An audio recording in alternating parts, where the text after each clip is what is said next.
As soon as I had perused this epistle, I went to the master, and informed him that his sister had arrived at the Heights, and sent me a letter expressing her sorrow for Mrs. Linton's situation, and her ardent desire to see him, with a wish that he would transmit to her as early as possible some token of forgiveness by me.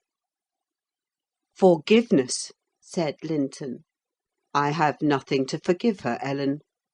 You may call at Wuthering Heights this afternoon, if you like, and say that I am not angry, but I'm sorry to have lost her. Especially as I can never think she'll be happy. It is out of the question my going to see her, however. We are eternally divided. And should she really wish to oblige me, let her persuade the villain she has married to leave the country." "And you won't write her a little note, sir?" I asked imploringly. "No," he answered. "it is needless. My communication with Heathcliff's family shall be as sparing as his with mine. It shall not exist." Mr. Edgar's coldness depressed me exceedingly, and all the way from the Grange I puzzled my brains how to put more heart into what he said when I repeated it, and how to soften his refusal of even a few lines to console Isabella. I daresay she'd been on the watch for me since morning. I saw her looking through the lattice as I came up the garden causeway, and I nodded to her, but she drew back as if afraid of being observed. I entered without knocking. There never was such a dreary, dismal scene as the formerly cheerful house presented. I must confess that if I had been in the young lady's place, I would at least have swept the hearth and wiped the tables with a duster. But she already partook of the pervading spirit of neglect which encompassed her. Her pretty face was wan and listless, her hair uncurled, some locks hanging lankly down, and some carelessly twisted round her head. Probably she had not touched her dress since yester evening. Hindley was not there. Mr. Heathcliff sat at a table, turning over some papers in his pocket-book; but he rose when I appeared, asked me how I did, quite friendly, and offered me a chair. He was the only thing there that seemed decent, and I thought he never looked better. So much had circumstances altered their positions, that he would certainly have struck a stranger as a born and bred gentleman, and his wife as a thorough little slattern. She came forward eagerly to greet me, and held out one hand to take the expected letter. I shook my head. She wouldn't understand the hint, but followed me to a sideboard where I went to lay my bonnet, and importuned me in a whisper to give her directly what I had brought. Heathcliff guessed the meaning of her manoeuvres, and said, "If you have got anything for Isabella, as no doubt you have, Nelly, give it to her. You needn't make a secret of it: we have no secrets between us." "Oh, I have nothing," I replied, thinking it best to speak the truth at once. "My master bid me tell his sister that she must not expect either a letter or a visit from him at present. He sends his love, ma'am, and his wishes for your happiness, and his pardon for the grief you have occasioned; but he thinks that after this time his household and the household here should drop into communication, as nothing could come of keeping it up." Mrs. Heathcliff's lip quivered slightly, and she returned to her seat in the window. Her husband took his stand on the hearthstone near me, and began to put questions concerning Catherine. I told him as much as I thought proper of her illness, and he extorted from me, by cross-examination, most of the facts connected with its origin. I blamed her, as she deserved, for bringing it all on herself, and ended by hoping that he would follow Mr. Linton's example, and avoid future interference with his family, for good or evil. "Mrs. Linton is now just recovering," I said. "She'll never be like she was, but her life is spared; and if you really have a regard for her, you'll shun crossing her way again. Nay, you'll move out of this country entirely; and that you may not regret it, I'll inform you Catherine Linton is as different now from your old friend Catherine Earnshaw as that young lady is different from me. Her appearance is changed greatly, her character much more so; and the person who is compelled of necessity to be her companion will only sustain his affection hereafter by the remembrance of what she once was, by common humanity and a sense of duty." "That is quite possible," remarked Heathcliff, forcing himself to seem calm. "quite possible that your master should have nothing but common humanity and a sense of duty to fall back upon. But do you imagine that I shall leave Catherine to his duty and humanity? And can you compare my feelings respecting Catherine to his? Before you leave this house, I must exact a promise from you that you'll get me an interview with her. Consent or refuse, I will see her. What do you say?" "I say, Mr. Heathcliff," I replied, "you must not. You never shall, through my means.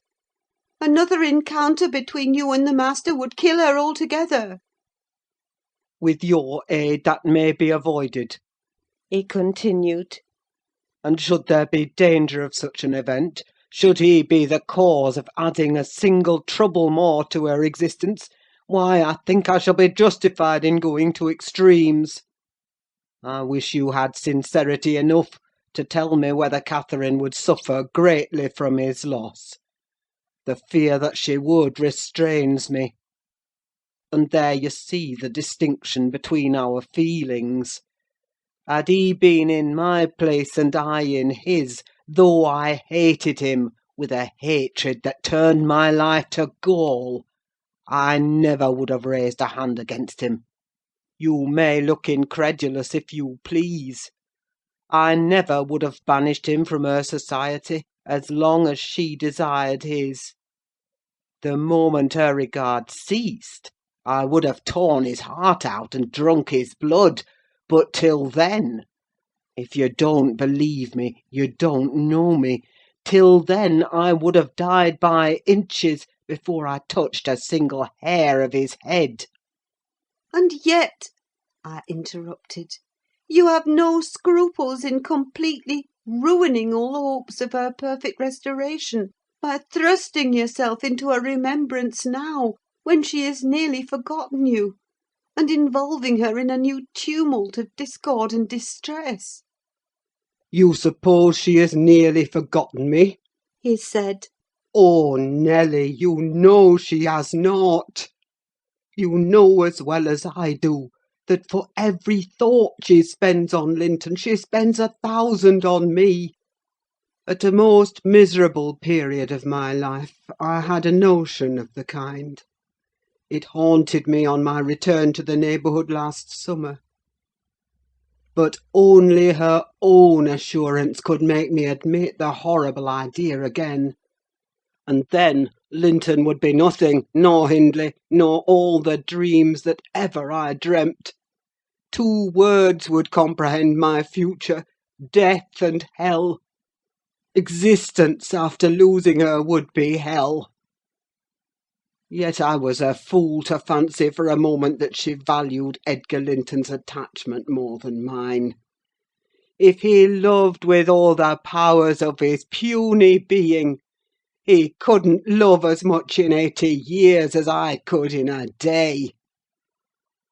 And Catherine has a heart as deep as I have. The sea could be as readily contained in that horse trough as her whole affection be monopolised by him. To her she is scarcely a degree dearer to her than a dog or a horse. It is not in him to be loved like me. How can she love in him what he has not? "Catherine and Edgar are as fond of each other as any two people can be," cried Isabella, with sudden vivacity.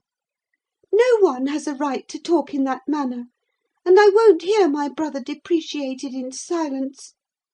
Your brother is wondrous fond of you, too, isn't he? observed Heathcliff scornfully. He turns you adrift on the world with surprising alacrity. "He is not aware of what I suffer," she replied. "I didn't tell him that." You have been telling him something, then? You have written, have you? "To say that I was married, I did write. You saw the note." And nothing since? "No." My young lady's looking sadly the worse for her change of condition, I remarked. "Somebody's love comes short in her case, obviously. Whose, I may guess, but perhaps I shouldn't say." I should guess it was her own, said Heathcliff. She degenerates into a mere slut.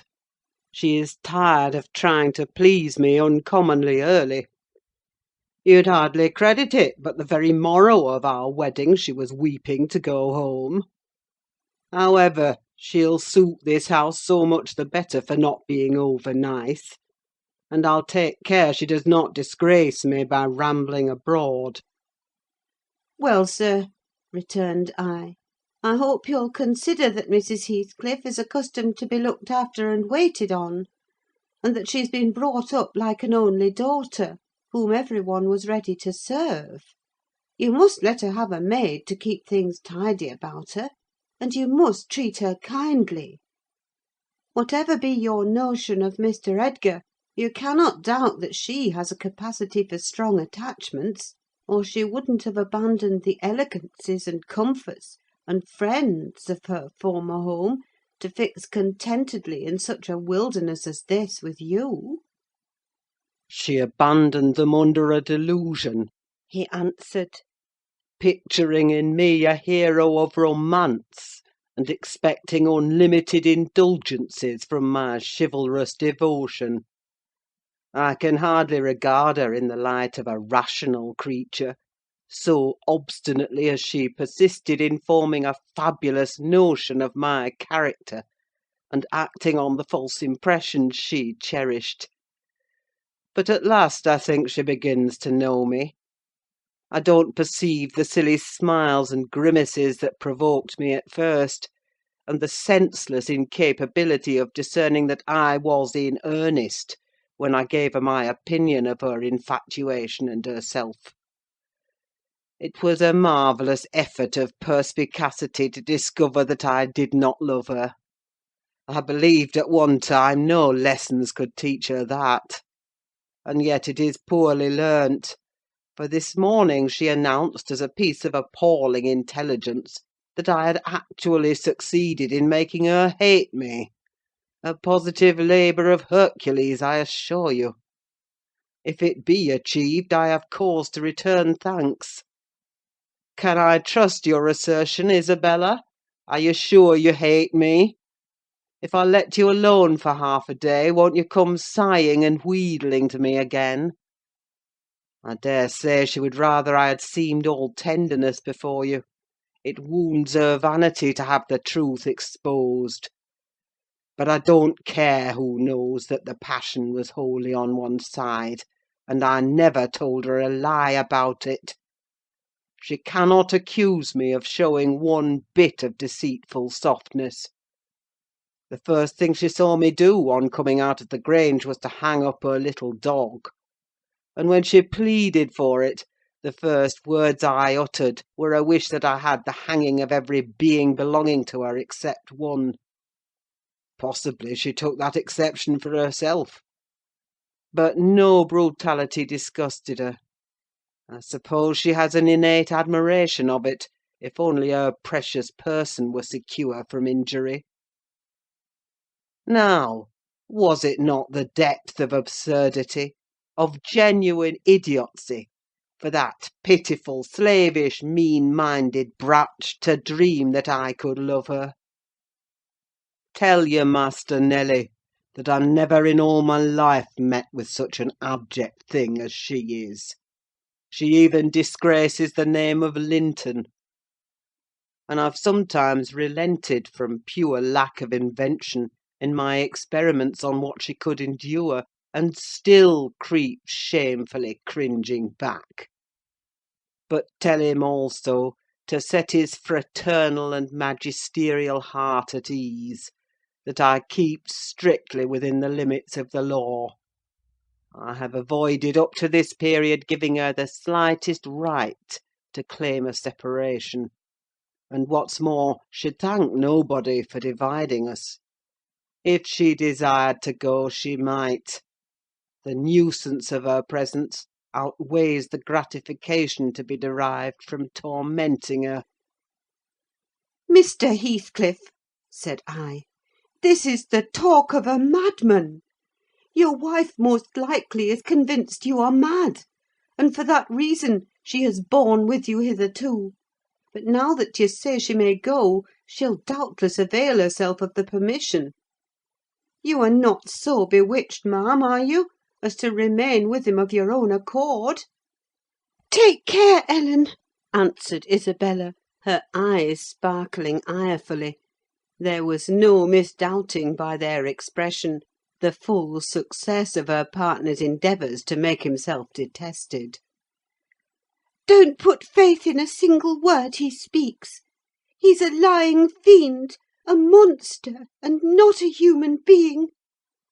I've been told I might leave him before, and I've made the attempt, but I dare not repeat it. Only, Ellen, promise you'll not mention a syllable of his infamous conversation to my brother or Catherine. Whatever he may pretend, he wishes to provoke Edgar to desperation.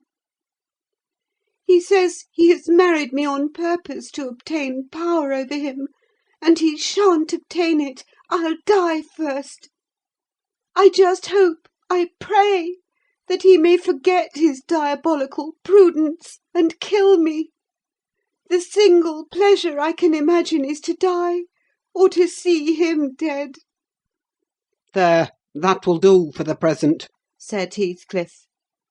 If you are called upon in a court of law, you'll remember her language, Nelly; and take a good look at that countenance: she's near the point which would suit me.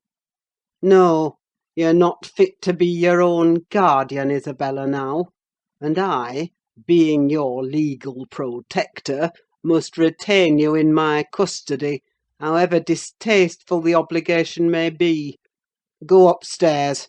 I have something to say to Ellen Dean in private. That's not the way. Upstairs, I tell you. Why, this is the road upstairs, child."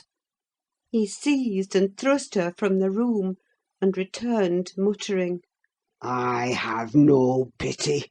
I have no pity. The more the worms writhe, the more I yearn to crush out their entrails. It is a moral teething, and I grind with greater energy in proportion to the increase of pain." "Do you understand what the word pity means?"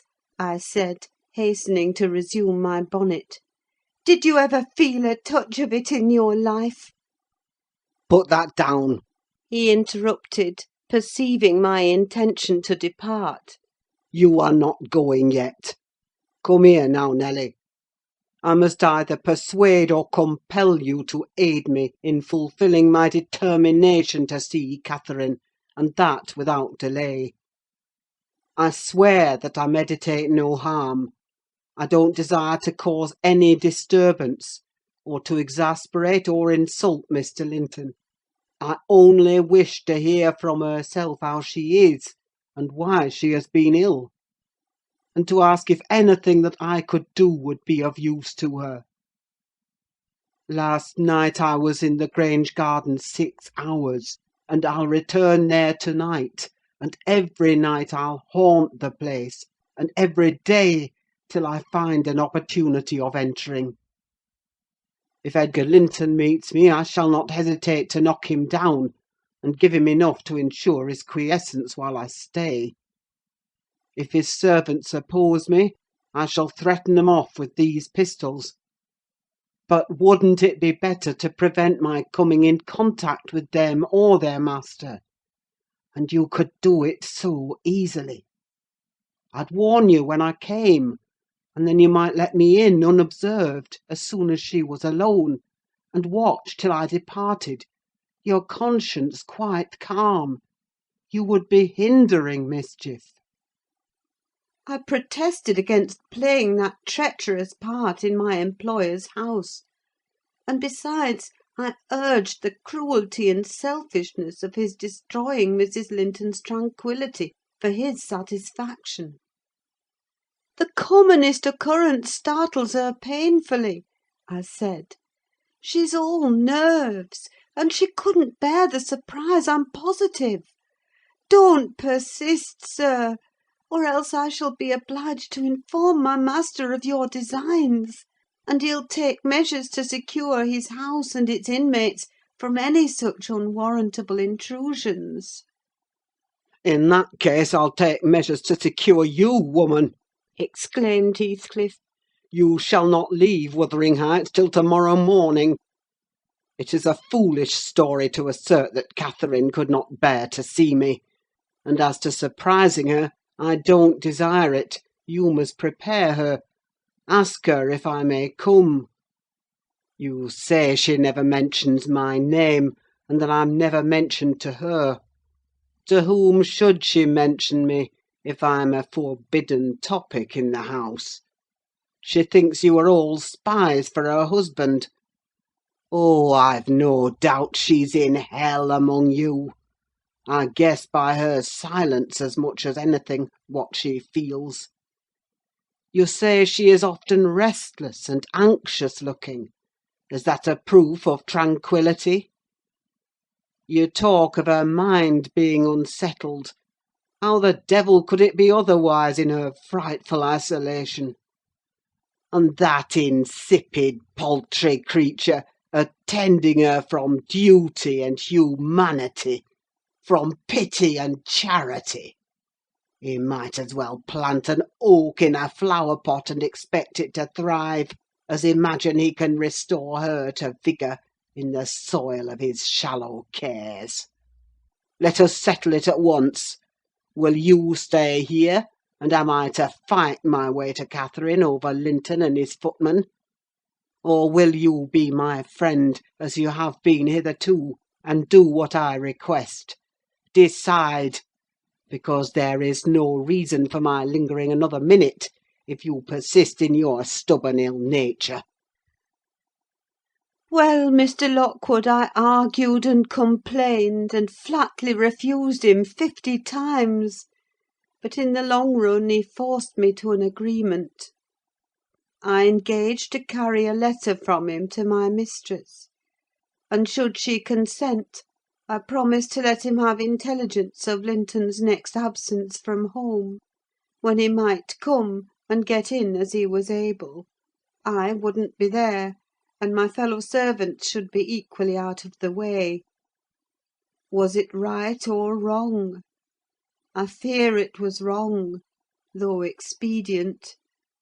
I thought I prevented another explosion by my compliance; and I thought, too, it might create a favourable crisis in Catherine's mental illness.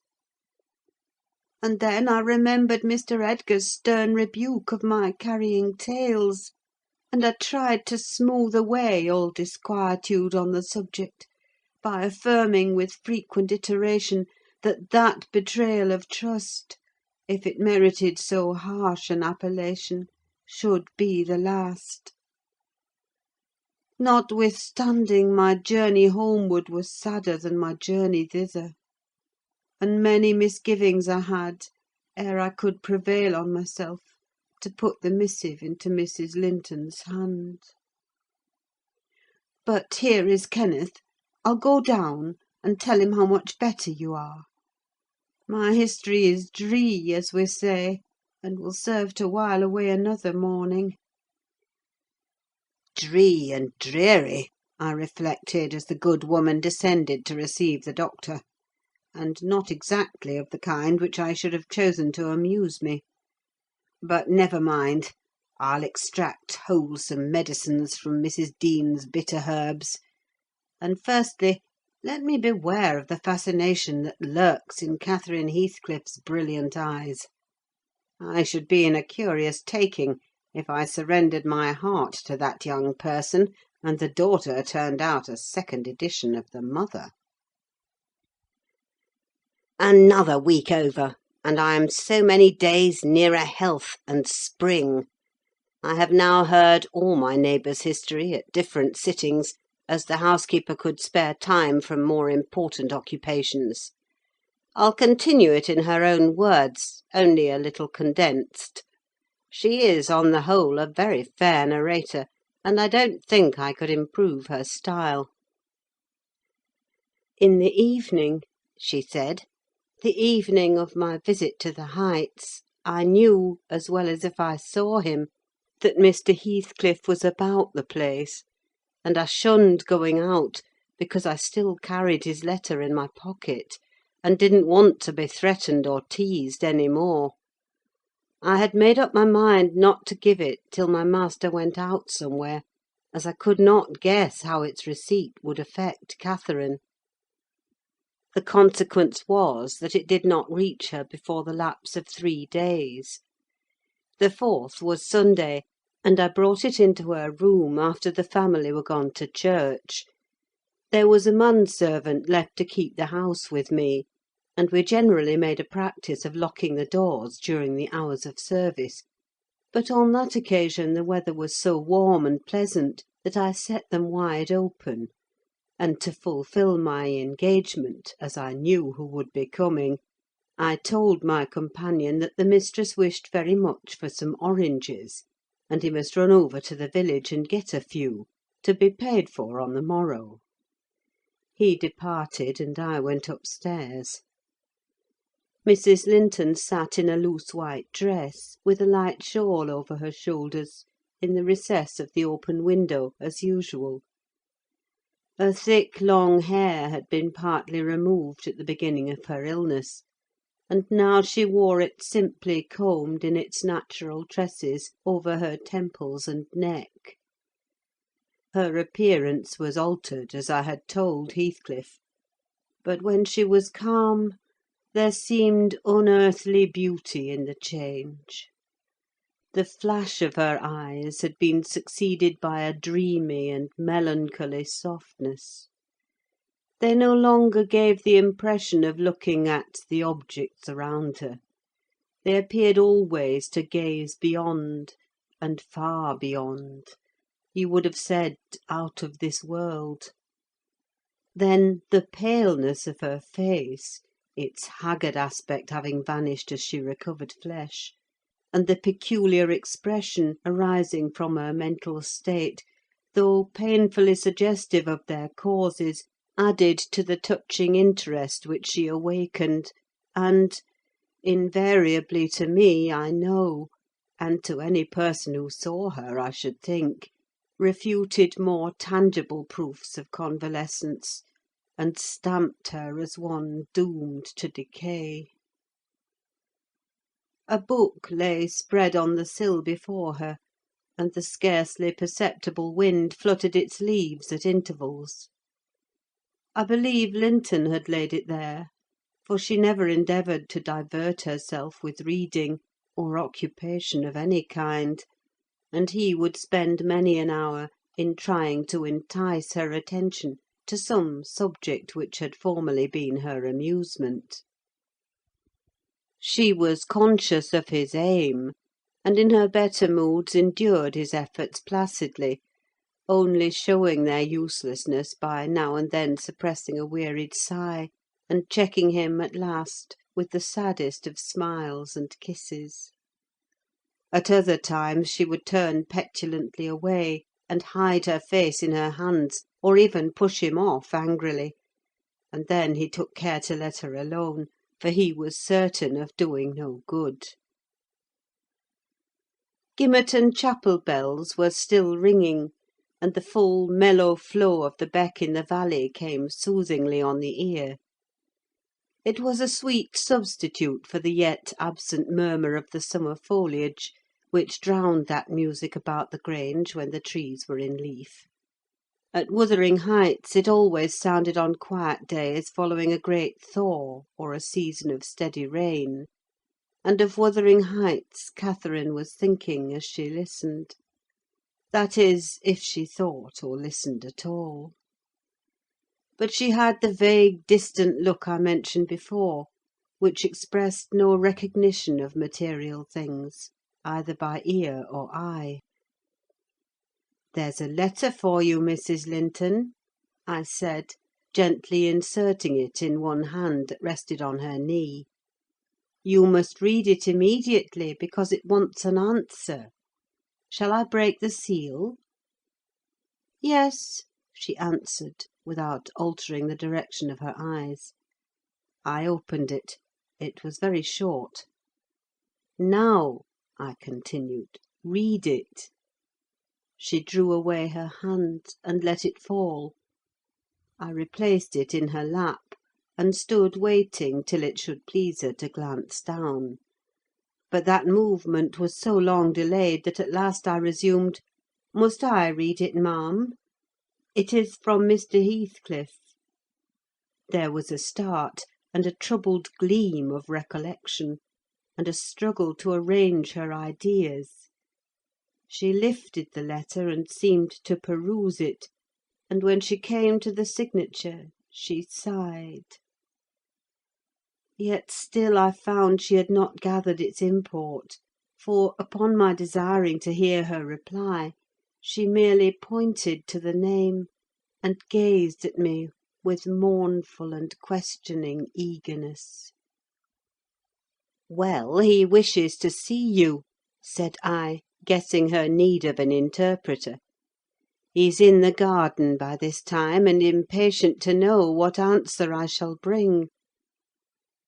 As I spoke, I observed a large dog lying on the sunny grass beneath raise its ears as if about to bark, and then, smoothing them back, announce by a wag of the tail that some one approached whom it did not consider a stranger. Mrs. Linton bent forward and listened breathlessly. The minute after, a step traversed the hall. The open house was too tempting for Heathcliff to resist walking in. Most likely he supposed that I was inclined to shirk my promise, and so resolved to trust to his own audacity. With straining eagerness, Catherine gazed towards the entrance of her chamber. He did not hit the right room directly.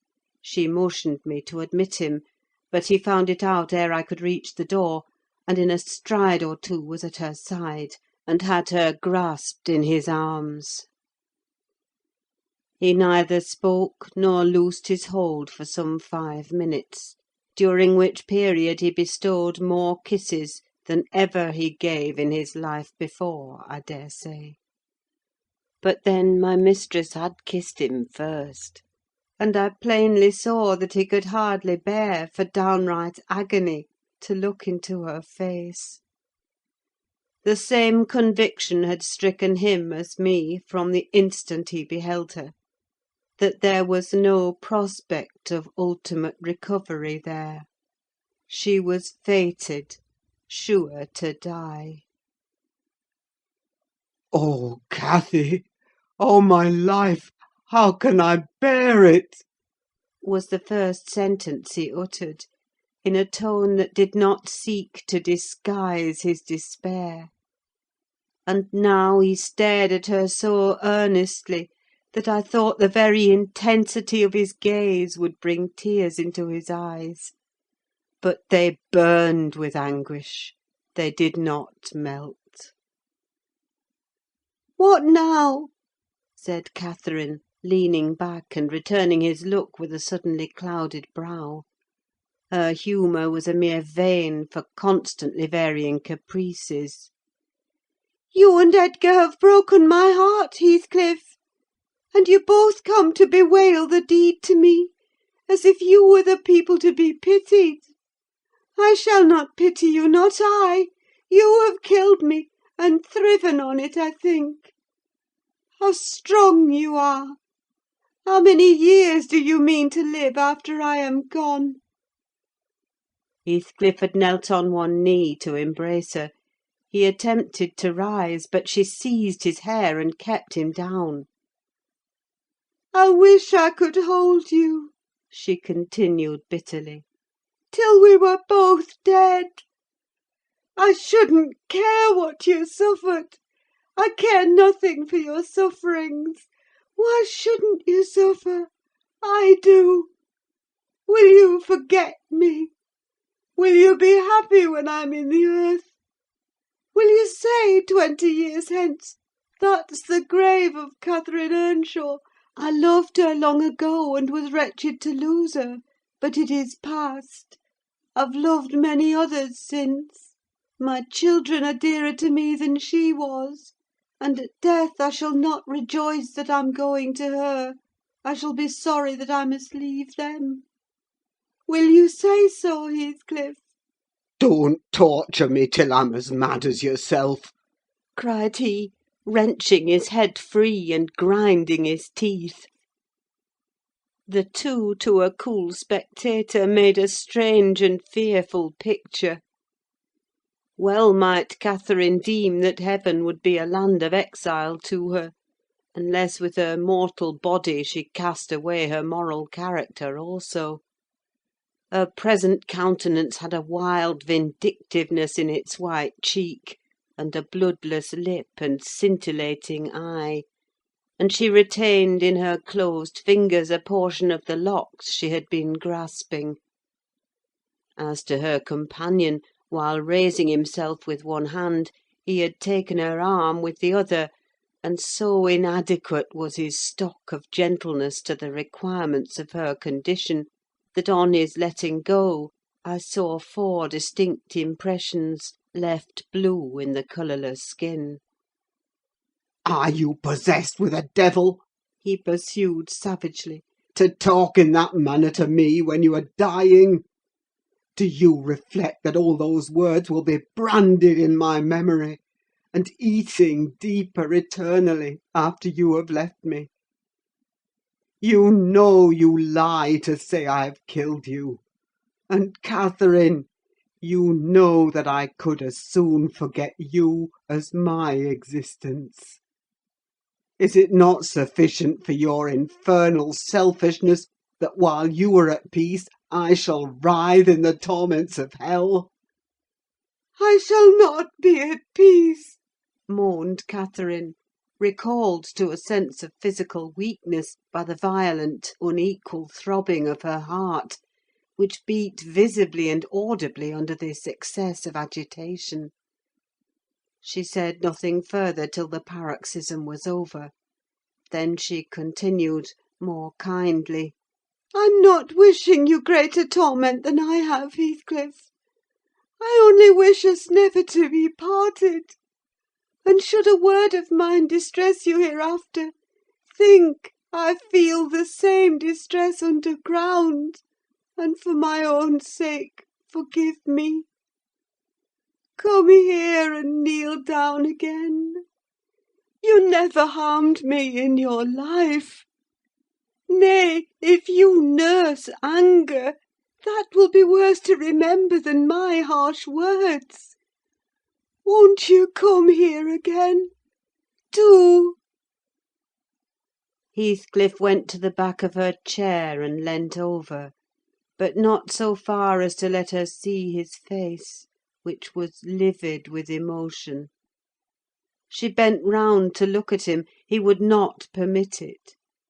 Turning abruptly, he walked to the fireplace, where he stood, silent, with his back towards us. Mrs. Linton's glance followed him suspiciously; every movement woke a new sentiment in her. After a pause and a prolonged gaze, she resumed, addressing me in accents of indignant disappointment. "Oh, you see, Nelly, he would not relent a moment to keep me out of the grave. That is how I'm loved. Well, never mind. That is not my Heathcliff. I shall love mine yet, and take him with me. He's in my soul. And," added she musingly, "the thing that irks me most is this shattered prison, after all. I'm tired of being enclosed here. I'm wearying to escape into that glorious world, and to be always there; not seeing it dimly through tears, and yearning for it through the walls of an aching heart, but really with it and in it. Nelly, you think you are better and more fortunate than I. In full health and strength, you are sorry for me. Very soon that will be altered. I shall be sorry for you. I shall be incomparably beyond and above you all. I wonder he won't be near me," she went on to herself. "I thought he wished it. Heathcliff, dear, you should not be sullen now. Do come to me, Heathcliff." In her eagerness, she rose and supported herself on the arm of the chair. At that earnest appeal he turned to her, looking absolutely desperate. His eyes, wide and wet, at last flashed fiercely on her. His breast heaved convulsively. An instant they held asunder, and then, how they met I hardly saw; but Catherine made a spring, and he caught her, and they were locked in an embrace from which I thought my mistress would never be released alive. In fact, to my eyes, she seemed directly insensible. He flung himself into the nearest seat, and on my approaching hurriedly to ascertain if she had fainted, he gnashed at me and foamed like a mad dog, and gathered her to him with greedy jealousy. I did not feel as if I were in the company of a creature of my own species. It appeared that he would not understand though I spoke to him, so I stood off and held my tongue, in great perplexity. A movement of Catherine's relieved me a little presently. She put up her hand to clasp his neck, and bring her cheek to his as he held her; while he, in return, covering her with frantic caresses, said wildly— You teach me now how cruel you've been, cruel and false. Why did you despise me? Why did you betray your own heart, Cathy? I have not one word of comfort. You deserve this. You have killed yourself. Yes, you may kiss me and cry, and wring out my kisses and tears. They'll blight you. They'll damn you. You loved me. Then what right had you to leave me? What right? Answer me, for the poor fancy you felt for Linton. Because misery and degradation and death and nothing that God or Satan could inflict would have parted us, you, of your own will, did it. I have not broken your heart. You have broken it, and in breaking it you have broken mine. So much the worse for me that I am strong. Do I want to live? What kind of living will it be when you... Oh, God! Would you like to live with your soul in the grave? "Let me alone! Let me alone!" sobbed Catherine. "If I've done wrong, I'm dying for it. It is enough. You left me too, but I won't upbraid you. I forgive you. Forgive me." It is hard to forgive, and to look at those eyes and feel those wasted hands, he answered. Kiss me again, and don't let me see your eyes. I forgive what you have done to me. I love my murderer, but yours! How can I? They were silent, their faces hid against each other, and washed by each other's tears. At least, I suppose the weeping was on both sides, as it seemed Heathcliff could weep on a great occasion like this. I grew very uncomfortable meanwhile, for the afternoon wore fast away. The man whom I had sent off returned from his errand, and I could distinguish, by the shine of the western sun up the valley, a concourse thickening outside Gimmerton Chapel porch. "Service is over," I announced. "My master will be here in half an hour." Heathcliff groaned a curse, and strained Catherine closer. She never moved. Ere long I perceived a group of the servants passing up the road towards the kitchen wing. Mr. Linton was not far behind. He opened the gate himself and sauntered slowly up, probably enjoying the lovely afternoon that breathed as soft as summer. "Now he is here!" I exclaimed. "For heaven's sake, hurry down! You'll not meet any one on the front stairs. Do be quick, and stay among the trees till he is fairly in." I must go, Cathy. said Heathcliff, seeking to extricate himself from his companion's arms. But if I live, I'll see you again before you are asleep. I won't stray 5 yards from your window. "You must not go," she answered, holding him as firmly as her strength allowed. "You shall not, I tell you." For 1 hour, he pleaded earnestly. "Not for 1 minute," she replied. I must. Linton will be up immediately. Persisted the alarmed intruder. He would have risen and unfixed her fingers by the act. She clung fast, gasping. There was mad resolution in her face. "No!" she shrieked. "Oh, don't go! It is the last time. Edgar will not hurt us. Heathcliff, I shall die! I shall die!" Damn the fool! There he is! cried Heathcliff, sinking back into his seat. Hush, my darling! Hush, hush, Catherine! I'll stay. If he shot me so, I'd expire with a blessing on my lips. And there they were, fast again. I heard my master mounting the stairs. The cold sweat ran from my forehead. I was horrified. "Are you going to listen to her ravings?" I said passionately. "She does not know what she says. Will you ruin her because she has not wit to help herself? Get up! You could be free instantly. That is the most diabolical deed that ever you did. We are all done for, master, mistress, and servant." I wrung my hands and cried out, and Mr. Linton hastened his step at the noise.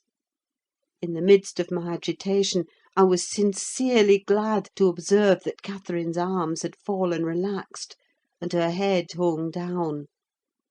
"She's fainted or dead," I thought. "So much the better. Far better that she should be dead than lingering a burden and a misery maker to all about her."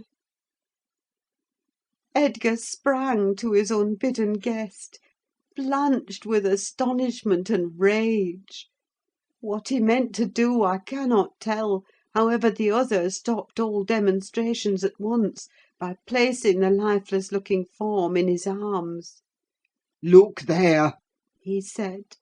Unless you be a fiend, help her first, then you shall speak to me.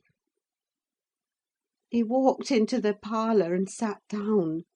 Mr. Linton summoned me, and with great difficulty, and after resorting to many means, we managed to restore her to sensation. But she was all bewildered. She sighed and moaned, and knew nobody. Edgar, in his anxiety for her, forgot her hated friend. I did not. I went at the earliest opportunity and besought him to depart, affirming that Catherine was better, and he should hear from me in the morning how she passed the night. "I shall not refuse to go out of doors," He answered. "but I shall stay in the garden. And, Nelly, mind you keep your word to-morrow. I shall be under those larch trees. Mind, or I pay another visit, whether Linton be in or not." He sent a rapid glance through the half-open door of the chamber, and ascertaining that what I stated was apparently true, delivered the house of his luckless presence. About 12 o'clock that night was born the Catherine you saw at Wuthering Heights, a puny 7 months' child, and 2 hours after the mother died, having never recovered sufficient consciousness to miss Heathcliff or to know Edgar. The latter's distraction at his bereavement is a subject too painful to be dwelt on. Its after-effects showed how deep the sorrow sunk.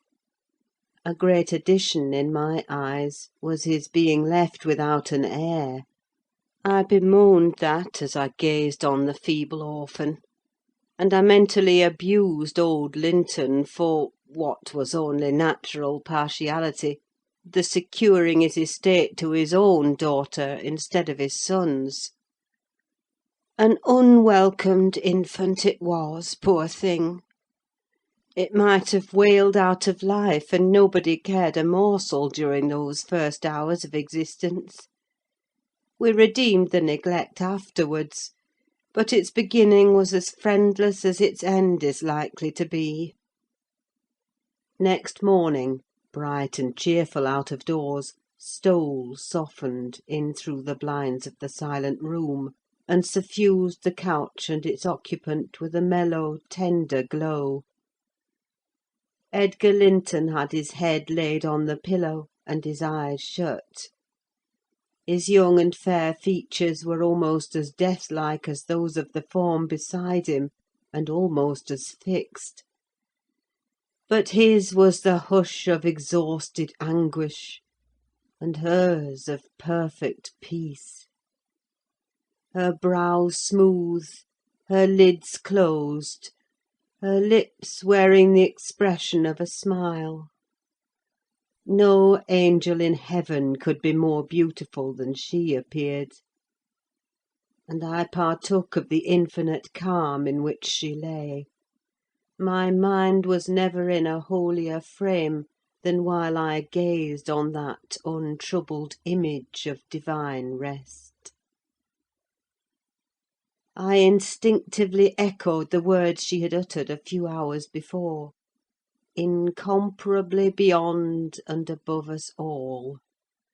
Whether still on earth or now in heaven, her spirit is at home with God. I don't know if it be a peculiarity in me, but I am seldom otherwise than happy while watching in the chamber of death, should no frenzied or despairing mourner share the duty with me. I see a repose that neither earth nor hell can break, and I feel an assurance of the endless and shadowless hereafter, the eternity they have entered, where life is boundless in its duration, and love in its sympathy, and joy in its fullness. I noticed on that occasion how much selfishness there is even in a love like Mr. Linton's, when he so regretted Catherine's blessed release. To be sure, one might have doubted, after the wayward and impatient existence she had led, whether she merited a haven of peace at last. One might doubt in seasons of cold reflection, but not then, in the presence of her corpse. It asserted its own tranquillity, which seemed a pledge of equal quiet to its former inhabitant. Do you believe such people are happy in the other world, sir? I'd give a great deal to know. I declined answering Mrs. Dean's question, which struck me as something heterodox. She proceeded: "Retracing the course of Catherine Linton, I fear we have no right to think she is, but we'll leave her with her Maker. The master looked asleep, and I ventured soon after sunrise to quit the room and steal out to the pure, refreshing air. The servants thought me gone to shake off the drowsiness of my protracted watch. In reality, my chief motive was seeing Mr. Heathcliff. If he had remained among the larches all night, he would have heard nothing of the stir at the Grange, unless perhaps he might catch the gallop of the messenger going to Gimmerton. If he had come nearer, he would probably be aware, from the lights flitting to and fro, and the opening and shutting of the outer doors, that all was not right within. I wished, yet feared, to find him. I felt the terrible news must be told, and I longed to get it over, but how to do it I did not know. He was there, at least a few yards further in the park, leant against an old ash tree, his hat off, and his hair soaked with the dew that had gathered on the budded branches, and fell pattering round him. He had been standing a long time in that position, for I saw a pair of ouzels passing and repassing scarcely 3 feet from him, busy in building their nest, and regarding his proximity no more than that of a piece of timber. They flew off at my approach, and he raised his eyes and spoke. "She's dead," He said. "I've not waited for you to learn that. Put your handkerchief away, don't snivel before me. Damn you all, she wants none of your tears." I was weeping as much for him as her. We do sometimes pity creatures that have none of the feeling either for themselves or others. When I first looked into his face, I perceived that he had got intelligence of the catastrophe, and a foolish notion struck me that his heart was quelled, and he prayed, because his lips moved and his gaze was bent on the ground. "Yes, she's dead," I answered, checking my sobs and drying my cheeks. "Gone to heaven, I hope, where we may every one join her, if we take due warning, and leave our evil ways to follow good." "Did she take due warning, then?" asked Heathcliff, attempting a sneer. "Did she die like a saint? Come, give me a true history of the event. How did—" He endeavoured to pronounce the name, but could not manage it; and, compressing his mouth, he held a silent combat with his inward agony, defying meanwhile my sympathy with an unflinching, ferocious stare. "How did she die?" He resumed at last, fain, notwithstanding his hardihood, to have a support behind him, for after the struggle he trembled, in spite of himself, to his very finger ends. Poor wretch! I thought. You have a heart and nerves the same as your brother men. Why should you be anxious to conceal them? Your pride cannot blind God. You tempt him to wring them till he forces a cry of humiliation. "Quietly as a lamb," I answered aloud. She drew a sigh, and stretched herself like a child reviving and sinking again to sleep; and 5 minutes after I felt one little pulse at her heart, and nothing more. "And did she ever mention me?" he asked, hesitating, as if he dreaded the answer to his question would introduce details that he could not bear to hear. "Her senses never returned. She recognised nobody from the time you left her," I said. "She lies with a sweet smile on her face, and her latest ideas wandered back to pleasant early days. Her life closed in a gentle dream. May she wake as kindly in the other world. May she awake in torment! He cried with frightful vehemence, stamping his foot and groaning in a sudden paroxysm of ungovernable passion. Why, she's a liar to the end! Where is she? Not there! Not in heaven! Not perished! Where? Oh, you said you cared nothing for my sufferings, and I pray one prayer. I repeat it till my tongue stiffens. Catherine Earnshaw, may you not rest as long as I am living. You said I killed you. Haunt me, then! The murdered do haunt their murderers, I believe.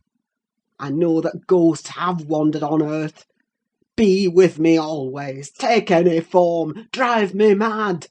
Only do not leave me in this abyss where I cannot find you. Oh, God, it is unutterable. I cannot live without my life. I cannot live without my soul.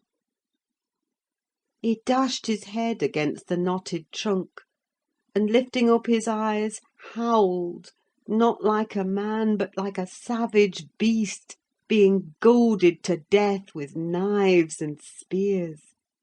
I observed several splashes of blood about the bark of the tree, and his hand and forehead were both stained. Probably the scene I witnessed was a repetition of others acted during the night. It hardly moved my compassion: it appalled me. Still, I felt reluctant to quit him so. But the moment he recollected himself enough to notice me watching, he thundered a command for me to go, and I obeyed. He was beyond my skill to quiet or console. Mrs. Linton's funeral was appointed to take place on the Friday following her decease. Until then her coffin remained uncovered, and strewn with flowers and scented leaves, in the great drawing-room. Linton spent his days and nights there, her sleepless guardian; and, a circumstance concealed from all but me, Heathcliff spent his nights, at least, outside, equally a stranger to repose. I held no communication with him. Still, I was conscious of his design to enter if he could; and on the Tuesday, a little after dark, when my master, from sheer fatigue, had been compelled to retire a couple of hours, I went and opened one of the windows, moved by his perseverance to give him a chance of bestowing on the faded image of his idol one final adieu. He did not omit to avail himself of the opportunity, cautiously and briefly; too cautiously to betray his presence by the slightest noise.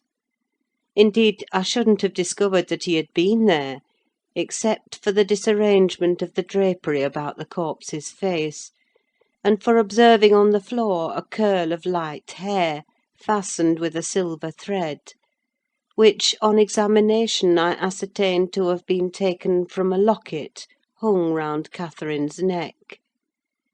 Heathcliff had opened the trinket and cast out its contents, replacing them by a black lock of his own. I twisted the two, and enclosed them together. Mr. Earnshaw was, of course, invited to attend the remains of his sister to the grave. He sent no excuse, but he never came; so that, besides her husband, the mourners were wholly composed of tenants and servants. Isabella was not asked.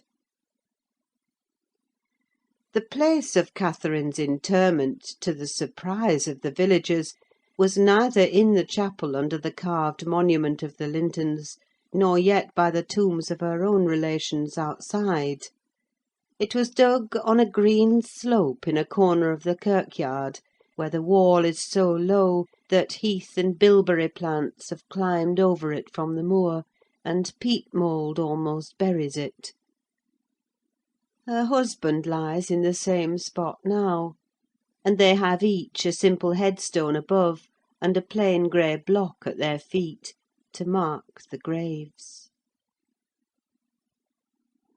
That Friday made the last of our fine days for a month.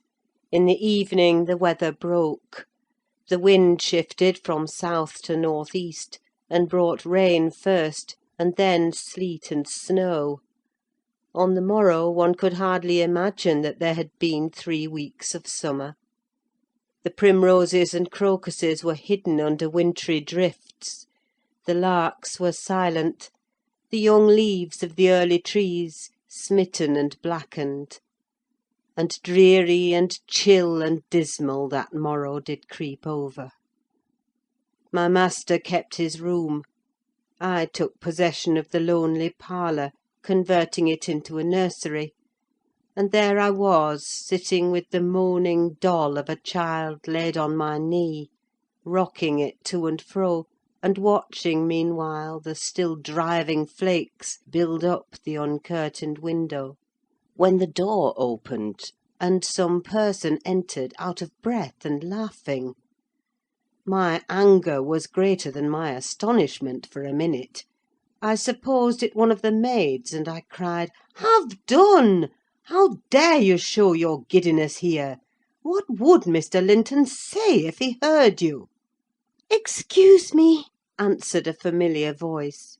"but I know Edgar is in bed, and I cannot stop myself." With that the speaker came forward to the fire, panting and holding her hand to her side. "I have run the whole way from Wuthering Heights," she continued, after a pause. "except where I've flown. I couldn't count the number of falls I've had. Oh, I'm aching all over. Don't be alarmed. There shall be an explanation as soon as I can give it. Only just have the goodness to step out, and order the carriage to take me on to Gimmerton. And tell a servant to seek up a few clothes in my wardrobe." The intruder was Mrs. Heathcliff. She certainly seemed in no laughing predicament. Her hair streamed on her shoulders, dripping with snow and water. She was dressed in the girlish dress she commonly wore, befitting her age more than her position: a low frock with short sleeves, and nothing on either head or neck. The frock was of light silk, and clung to her with wet, and her feet were protected merely by thin slippers. Add to this a deep cut under one ear, which only the cold prevented from bleeding profusely, a white face scratched and bruised, and a frame hardly able to support itself through fatigue; and you may fancy my first fright was not much allayed when I had had leisure to examine her. "My dear young lady," I exclaimed, "I'll stir nowhere and hear nothing till you have removed every article of your clothes and put on dry things. And certainly you shall not go to Gimmerton to-night, so it is needless to order the carriage." "Certainly I shall," she said, "walking or riding. Yet I've no objection to dress myself decently. And see how it flows down my neck now! The fire does make it smart." She insisted on my fulfilling her directions before she would let me touch her; and not till after the coachman had been instructed to get ready, and a maid set to pack up some necessary attire, did I obtain her consent for binding the wound, and helping to change her garments. "Now, Ellen," she said, when my task was finished, and she was seated in an easy chair on the hearth, with a cup of tea before her, "you sit down opposite me and put poor Catherine's baby away. I don't like to see it. You mustn't think I care little for Catherine, because I behaved so foolishly on entering. I've cried too, bitterly. Yes, more than any one else has reason to cry. We parted unreconciled, you remember, and I shan't forgive myself. But for all that, I was not going to sympathise with him, the brute beast. Oh, give me the poker! This is the last thing of his I have about me." She slipped the gold ring from her third finger, and threw it on the floor. "I'll smash it," she continued, striking it with childish spite. "And then I'll burn it." And she took and dropped the misused article among the coals. "There! He shall buy another if he gets me back again. He'd be capable of coming to seek me, to tease Edgar. I dare not stay, lest that notion should possess his wicked head. And besides, Edgar has not been kind, has he? And I won't come suing for his assistance, nor will I bring him into more trouble. Necessity compelled me to seek shelter here; though, if I had not learned he was out of the way, I'd have halted at the kitchen, washed my face, warmed myself, got you to bring what I wanted, and departed again to anywhere out of the reach of my of that incarnate goblin. Ah! He was in such a fury! If he had caught me! It's a pity Earnshaw is not his match in strength. I wouldn't have run till I'd seen him all but demolished, had Hindley been able to do it." "Well, don't talk so fast, miss," I interrupted. "You'll disorder the handkerchief I've tied round your face, and make the cut bleed again. Drink your tea, and take breath, and give over laughing. Laughter is sadly out of place under this roof, and in your condition." "An undeniable truth," she replied. "Listen to that child! It maintains a constant wail. Send it out of my hearing for an hour. I shan't stay any longer." I rang the bell, and committed it to a servant's care; and then I inquired what had urged her to escape from Wuthering Heights in such an unlikely plight, and where she meant to go, as she refused remaining with us.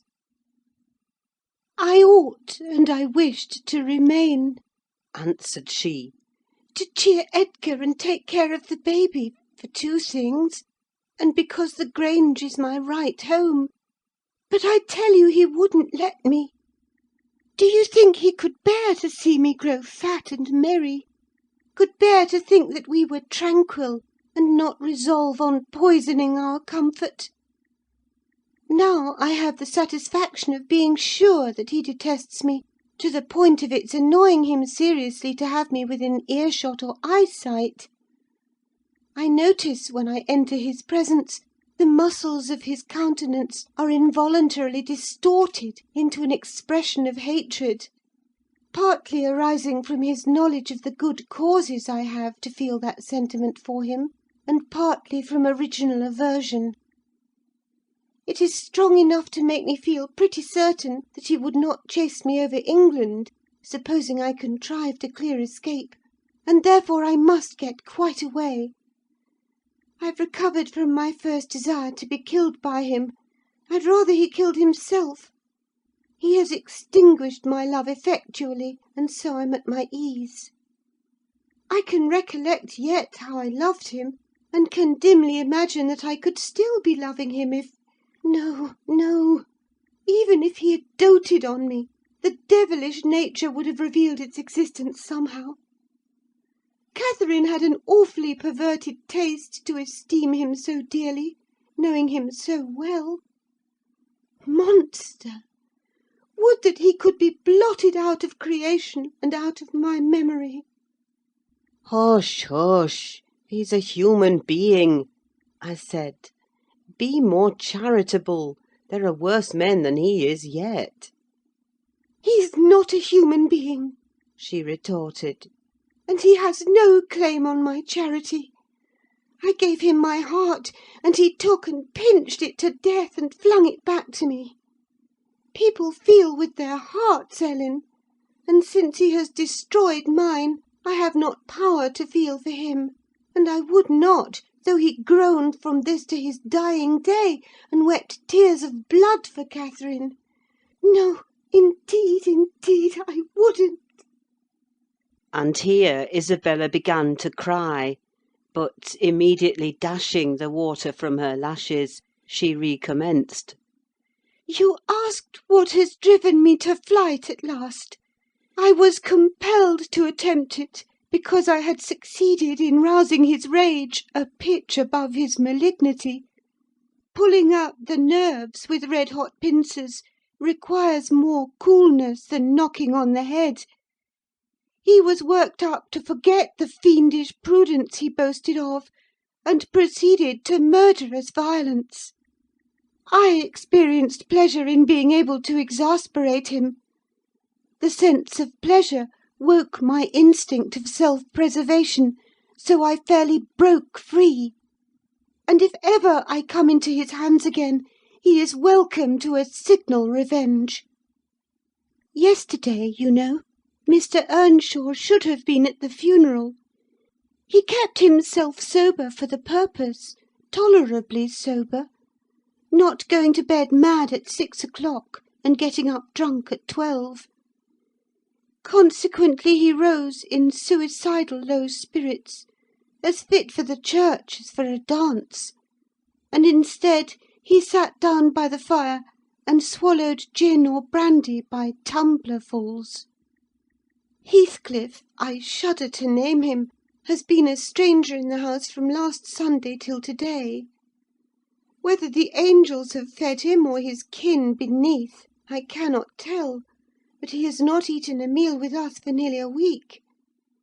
He has just come home at dawn, and gone upstairs to his chamber, locking himself in, as if anybody dreamt of coveting his company. There he has continued, praying like a Methodist, only the deity he implored is senseless dust and ashes, and God, when addressed, was curiously confounded with his own black father. After concluding these precious orisons, and they lasted generally till he grew hoarse, and his voice was strangled in his throat, he would be off again, always straight down to the Grange.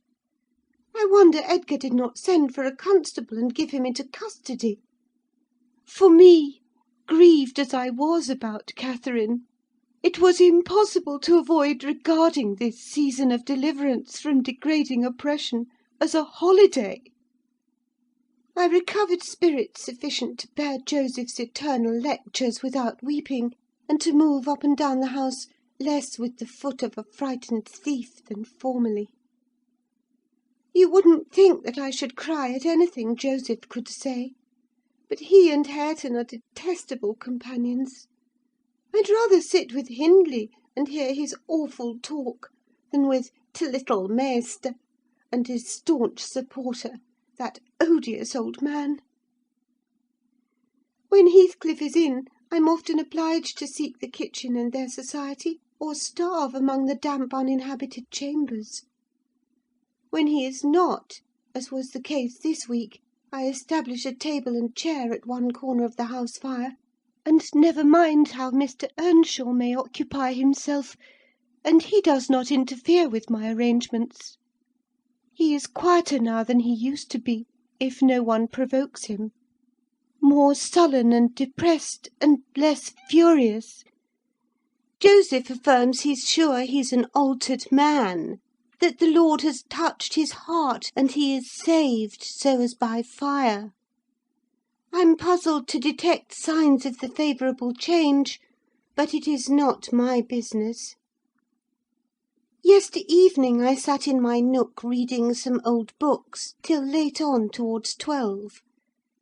It seemed so dismal to go upstairs, with the wild snow blowing outside, and my thoughts continually reverting to the kirkyard and the new-made grave. I dared hardly lift my eyes from the page before me, that melancholy scene so instantly usurped its place. Hindley sat opposite, his head leant on his hand, perhaps meditating on the same subject. He had ceased drinking at a point below irrationality, and had neither stirred nor spoken during 2 or 3 hours.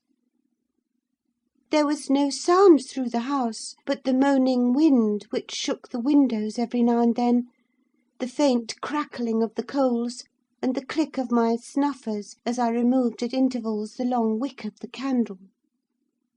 Hareton and Joseph were probably fast asleep in bed.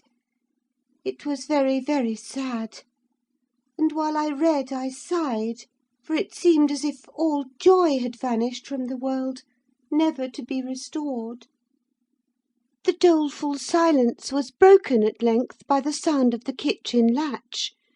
Heathcliff had returned from his watch earlier than usual, owing, I suppose, to the sudden storm.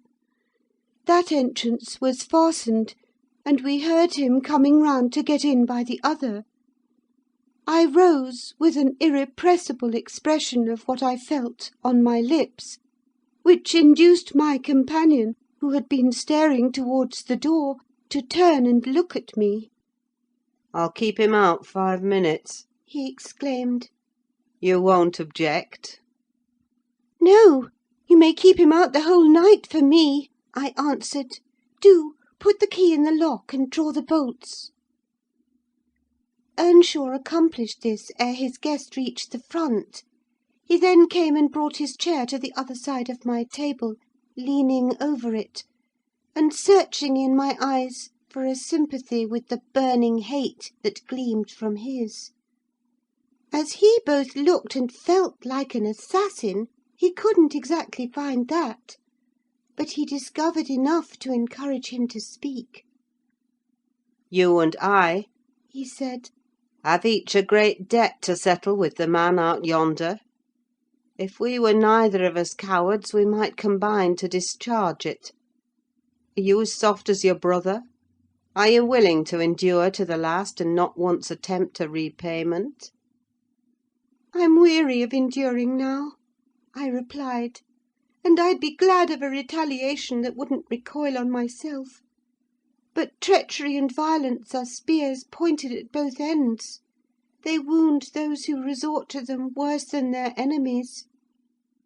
"Treachery and violence are a just return for treachery and violence," cried Hindley. "Mrs. Heathcliff, I'll ask you to do nothing, but sit still and be dumb. Tell me now, can you? I'm sure you would have as much pleasure as I in witnessing the conclusion of the fiend's existence. He'll be your death unless you overreach him, and he'll be my ruin. Damn the hellish villain! He knocks at the door as if he were master here already. Promise to hold your tongue, and before that clock strikes—it wants 3 minutes of 1—you're a free woman."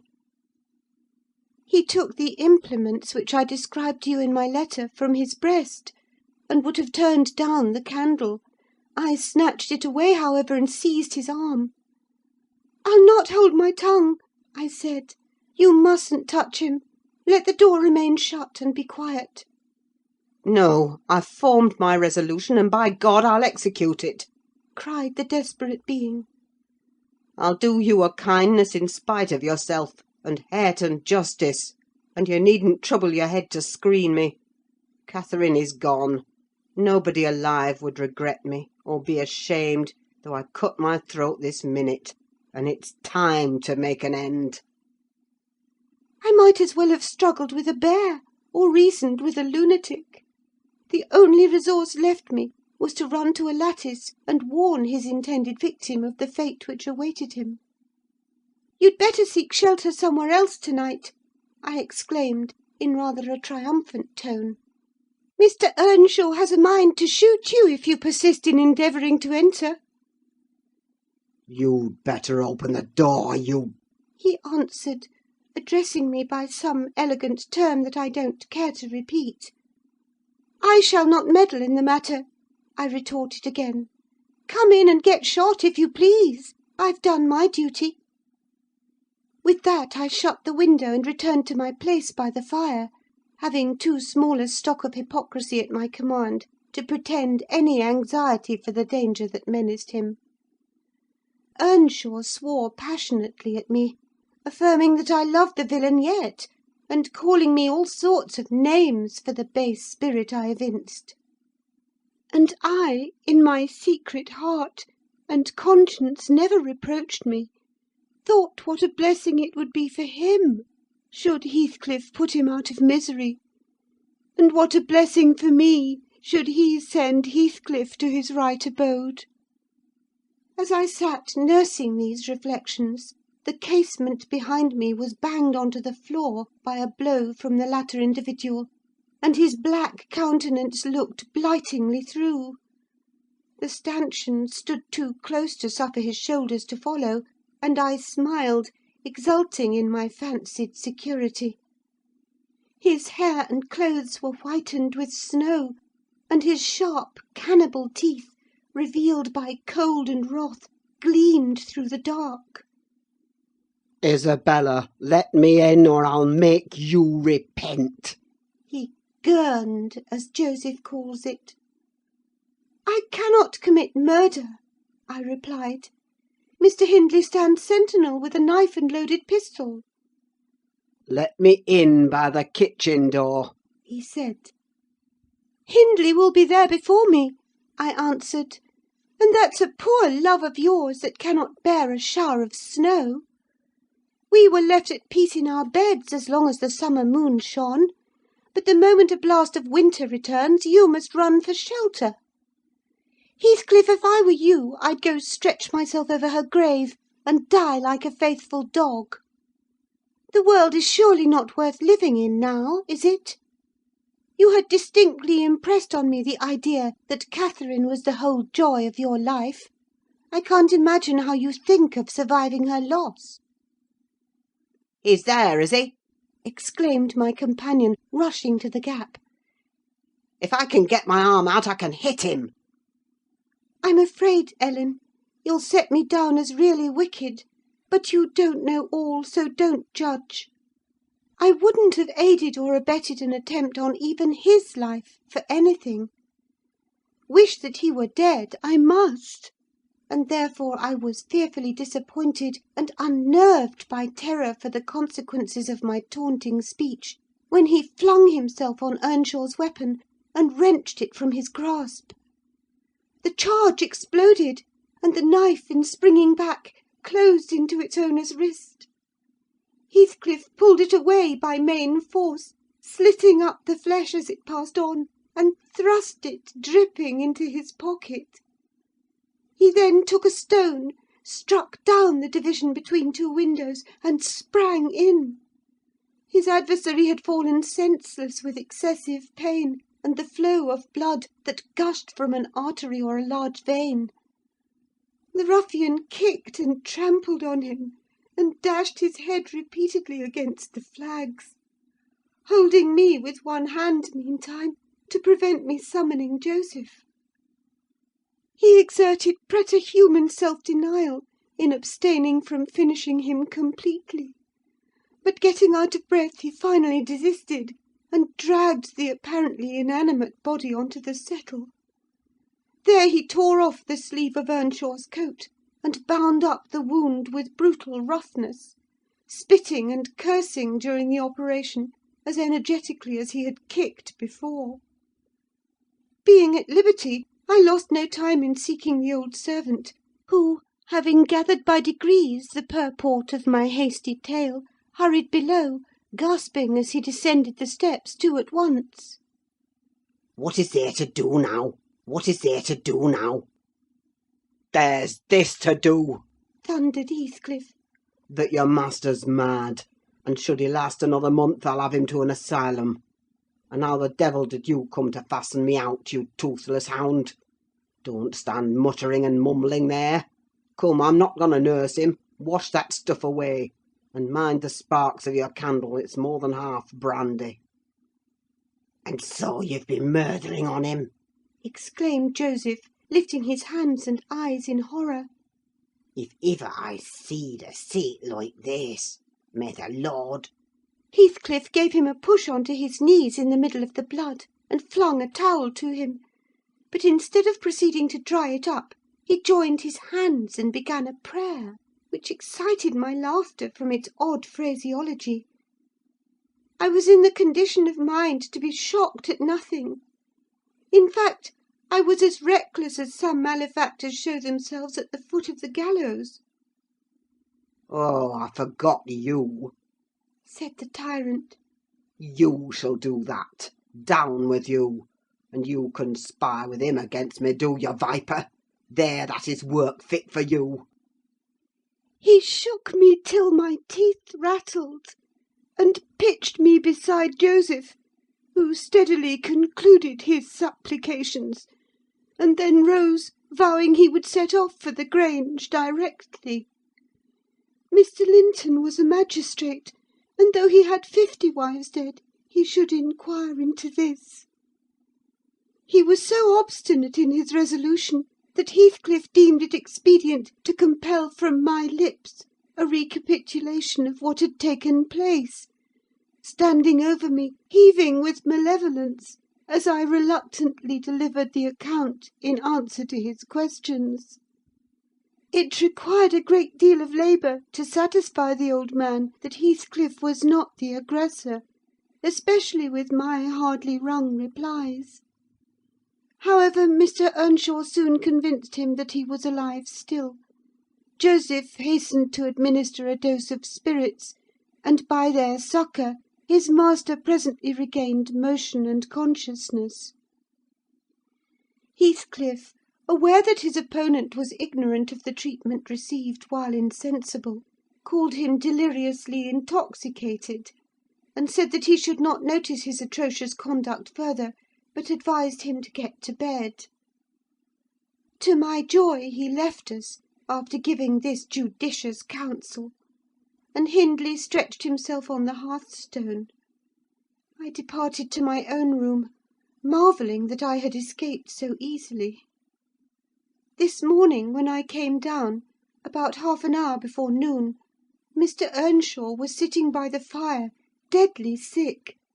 His evil genius, almost as gaunt and ghastly, leant against the chimney. Neither appeared inclined to dine, and having waited till all was cold on the table, I commenced alone. Nothing hindered me from eating heartily, and I experienced a certain sense of satisfaction and superiority, as, at intervals, I cast a look towards my silent companions, and felt the comfort of a quiet conscience within me. After I had done, I ventured on the unusual liberty of drawing near the fire, going round Earnshaw's seat, and kneeling in the corner beside him. Heathcliff did not glance my way, and I gazed up and contemplated his features almost as confidently as if they had been turned to stone. His forehead, that I once thought so manly, and that I now think so diabolical, was shaded with a heavy cloud. His basilisk eyes were nearly quenched by sleeplessness, and weeping, perhaps, for the lashes were wet then. His lips devoid of their ferocious sneer, and sealed in an expression of unspeakable sadness. Had it been another, I would have covered my face in the presence of such grief. In his case, I was gratified, and, ignoble as it seems to insult a fallen enemy, I couldn't miss this chance of sticking in a dart. His weakness was the only time when I could taste the delight of paying wrong for wrong. "Fie, fie, miss!" I interrupted. "One might suppose you had never opened a Bible in your life. If God afflict your enemies, surely that ought to suffice you. It is both mean and presumptuous to add your torture to his." In general, I'll allow that it would be, Ellen, she continued. But what misery laid on Heathcliff could content me, unless I have a hand in it? I'd rather he suffered less, if I might cause his sufferings, and he might know that I was the cause. Oh, I owe him so much! On only one condition can I hope to forgive him. It is, if I may take an eye for an eye, a tooth for a tooth; for every wrench of agony return a wrench. Reduce him to my level. As he was the first to injure, make him the first to implore pardon; and then, why then, Ellen, I might show you some generosity. But it is utterly impossible I can ever be revenged, and therefore I cannot forgive him." Hindley wanted some water, and I handed him a glass, and asked him how he was. "Not as ill as I wish," he replied. "but leaving out my arm, Every inch of me is as sore as if I had been fighting with a legion of imps. Yes, no wonder, was my next remark. Catherine used to boast that she stood between you and bodily harm. She meant that certain persons would not hurt you for fear of offending her. It's well people don't really rise from their grave, or last night she might have witnessed a repulsive scene. Are not you bruised and cut over your chest and shoulders? I can't say, He answered. but what do you mean? Did he dare to strike me when I was down? He trampled on and kicked you, and dashed you on the ground, I whispered, and his mouth watered to tear you with his teeth, because he's only half man, not so much, and the rest fiend. Mr. Earnshaw looked up, like me, to the countenance of our mutual foe, who, absorbed in his anguish, seemed insensible to anything around him. The longer he stood, the plainer his reflections revealed their blackness through his features. Oh, if God would but give me strength to strangle him in my last agony, I'd go to hell with joy! Groaned the impatient man, writhing to rise, and sinking back in despair, convinced of his inadequacy for the struggle. Nay, it's enough that he has murdered one of you, I observed aloud. At the Grange, every one knows your sister would have been living now, had it not been for Mr. Heathcliff. After all, it is preferable to be hated than loved by him. When I recollect how happy we were, how happy Catherine was before he came, I'm fit to curse the day. Most likely, Heathcliff noticed more the truth of what was said than the spirit of the person who said it. His attention was roused, I saw, for his eyes rained down tears among the ashes, and he drew his breath in suffocating sighs. I stared full at him, and laughed scornfully. The clouded windows of hell flashed a moment towards me. The fiend which usually looked out, however, was so dimmed and drowned that I did not fear to hazard another sound of derision. Get up and be gone out of my sight, said the mourner. I guessed he uttered those words at least, though his voice was hardly intelligible. I beg your pardon, I replied, but I loved Catherine too, and her brother requires attendance, which for her sake I shall supply. Now that she's dead, I see her in Hindley. Hindley has exactly her eyes, if you had not tried to gouge them out, and made them black and red, and her— Get up, wretched idiot, before I stamp you to death! he cried, making a movement that caused me to make one also. But then, I continued, holding myself ready to flee, if poor Catherine had trusted you, and assumed the ridiculous, contemptible, degrading title of Mrs. Heathcliff, she would soon have presented a similar picture. She wouldn't have borne your abominable behaviour quietly. Her detestation and disgust must have found voice. The back of the settle and Earnshaw's person interposed between me and him; so instead of endeavouring to reach me, he snatched a dinner knife from the table and flung it at my head. It struck beneath my ear, and stopped the sentence I was uttering; but pulling it out, I sprang to the door and delivered another, which I hope went a little deeper than his missile. The last glimpse I caught of him was a furious rush on his part, checked by the embrace of his host, and both fell locked together on the hearth. In my flight through the kitchen, I bid Joseph speed to his master.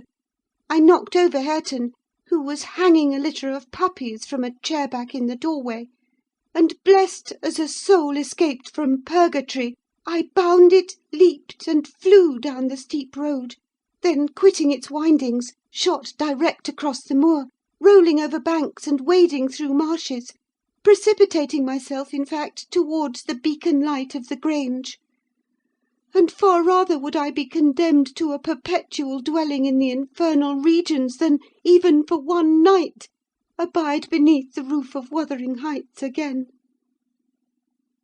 Isabella ceased speaking, and took a drink of tea. Then she rose, and bidding me put on her bonnet and a great shawl I had brought, and turning a deaf ear to my entreaties for her to remain another hour, she stepped on to a chair, kissed Edgar's and Catherine's portraits, bestowed a similar salute on me, and descended to the carriage, accompanied by Fanny, who yelped wild with joy at recovering her mistress. She was driven away, never to revisit this neighbourhood; but a regular correspondence was established between her and my master, when things were more settled.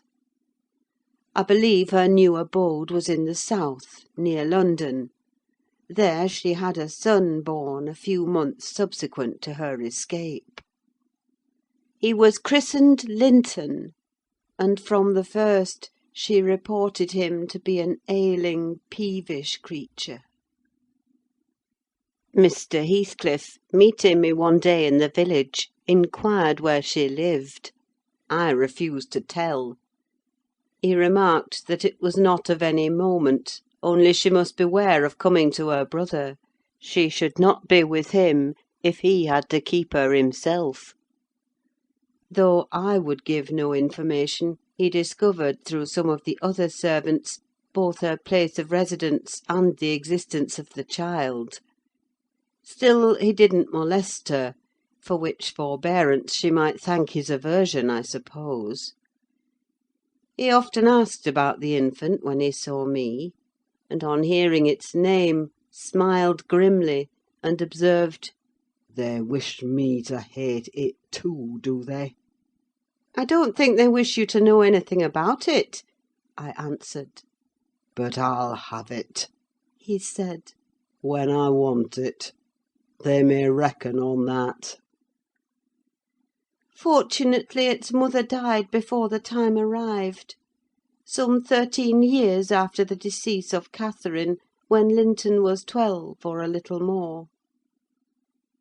On the day succeeding Isabella's unexpected visit, I had no opportunity of speaking to my master. He shunned conversation, and was fit for discussing nothing. When I could get him to listen, I saw it pleased him that his sister had left her husband, whom he abhorred with an intensity which the mildness of his nature would scarcely seem to allow. So deep and sensitive was his aversion, that he refrained from going anywhere where he was likely to see or hear of Heathcliff. Grief, and that together, transformed him into a complete hermit. He threw up his office of magistrate, ceased even to attend church, avoided the village on all occasions, and spent a life of entire seclusion within the limits of his park and grounds, only varied by solitary rambles on the moors, and visits to the grave of his wife, mostly at evening, or early morning before other wanderers were abroad. But he was too good to be thoroughly unhappy long. He didn't pray for Catherine's soul to haunt him. Time brought resignation, and a melancholy sweeter than common joy. He recalled her memory with ardent, tender love, and hopeful aspiring to the better world, where he doubted not she was gone. And he had earthly consolation and affections also. For a few days, I said, he seemed regardless of the puny successor to the departed. That coldness melted as fast as snow in April, and ere the tiny thing could stammer a word or totter a step, it wielded a despot's sceptre in his heart. It was named Catherine, but he never called it the name in full, as he had never called the first Catherine short; probably because Heathcliff had a habit of doing so. The little one was always Cathy: it formed to him a distinction from the mother, and yet a connection with her, and his attachment sprang from its relation to her far more than from its being his own. I used to draw a comparison between him and Hindley Earnshaw, and perplex myself to explain satisfactorily why their conduct was so opposite in similar circumstances. They had both been fond husbands, and were both attached to their children, and I could not see how they shouldn't both have taken the same road, for good or evil. But I thought in my mind, Hindley, with apparently the stronger head, has shown himself sadly the worse and the weaker man. When his ship struck, the captain abandoned his post, and the crew, instead of trying to save her, rushed into riot and confusion, leaving no hope for their luckless vessel. Linton, on the contrary, displayed the true courage of a loyal and faithful soul. He trusted God, and God comforted him. One hoped, and the other despaired. They chose their own lots, and were righteously doomed to endure them. But you'll not want to hear my moralising, Mr. Lockwood. You'll judge as well as I can all these things. At least you'll think you will, and that's the same. The end of Earnshaw was what might have been expected. It followed fast on his sister's. There were scarcely 6 months between them. We at the Grange never got a very succinct account of his state preceding it. All that I did learn was on occasion of going to aid in the preparations for the funeral. Mr. Kenneth came to announce the event to my master. "Well, Nelly," said he, riding into the yard one morning, too early not to alarm me with an instant presentiment of bad news, "it's yours and my turn to go into mourning at present. Who's given us the slip now, do you think?" "Who?" I asked in a flurry. "Why, guess," he returned, dismounting, and slinging his bridle on a hook by the door. "And nip up the corner of your apron. I'm certain you'll need it." "Not Mr. Heathcliff, surely?" I exclaimed. "What, would you have tears for him?" said the doctor. "No, Heathcliff's a tough young fellow. He looks blooming to-day. I've just seen him. He's rapidly regaining flesh since he lost his better half." "Who is it, then, Mr. Kenneth?" I repeated impatiently. "Hindley Earnshaw, your old friend Hindley," he replied; "and my wicked gossip, though he's been too wild for me this long while. There! I said we should draw water. But cheer up, he died true to his character, drunk as a lord. Poor lad! I'm sorry too. One can't help missing an old companion. Though he had the worst tricks with him that ever man imagined, and has done me many a rascally turn. He's barely 27, it seems. That's your own age. Who would have thought you were born in one year?" I confess this blow was greater to me than the shock of Mrs. Linton's death. Ancient associations lingered round my heart. I sat down in the porch and wept as for a blood relation, desiring Mr. Kenneth to get another servant to introduce him to the master. I could not hinder myself from pondering on the question, had he had fair play? Whatever I did, that idea would bother me. It was so tiresomely pertinacious that I resolved on requesting leave to go to Wuthering Heights, and assist in the last duties to the dead. Mr. Linton was extremely reluctant to consent, but I pleaded eloquently for the friendless condition in which he lay, and I said my old master and foster brother had a claim on my services as strong as his own. Besides, I reminded him that the child Hareton was his wife's nephew, and in the absence of nearer kin he ought to act as its guardian, and he ought to and must inquire how the property was left, and look over the concerns of his brother-in-law. He was unfit for attending to such matters then, but he bid me speak to his lawyer, and at length permitted me to go. His lawyer had been Earnshaws also. I called at the village and asked him to accompany me. He shook his head, and advised that Heathcliff should be let alone, affirming, if the truth were known, Hareton would be found little else than a beggar. His father died in debt, He said. the whole property is mortgaged, and the sole chance for the natural heir is to allow him an opportunity of creating some interest in the creditor's heart, that he may be inclined to deal leniently towards him. When I reached the Heights, I explained that I had come to see everything carried on decently, and Joseph, who appeared in sufficient distress, expressed satisfaction at my presence.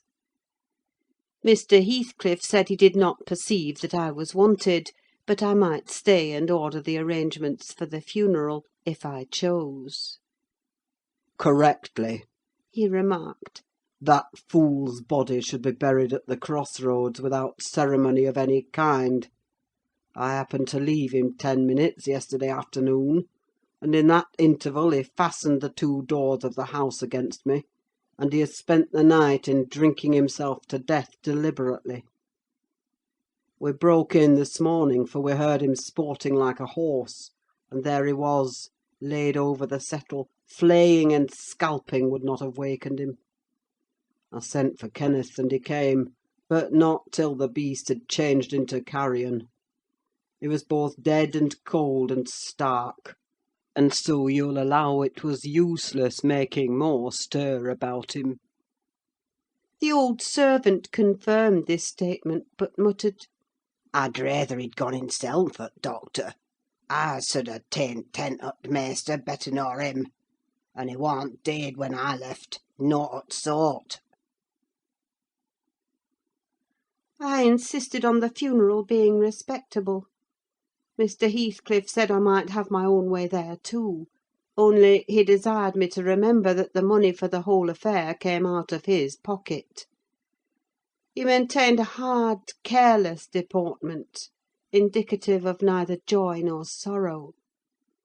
If anything, it expressed a flinty gratification at a piece of difficult work successfully executed. I observed once, indeed, something like exultation in his aspect. It was just when the people were bearing the coffin from the house.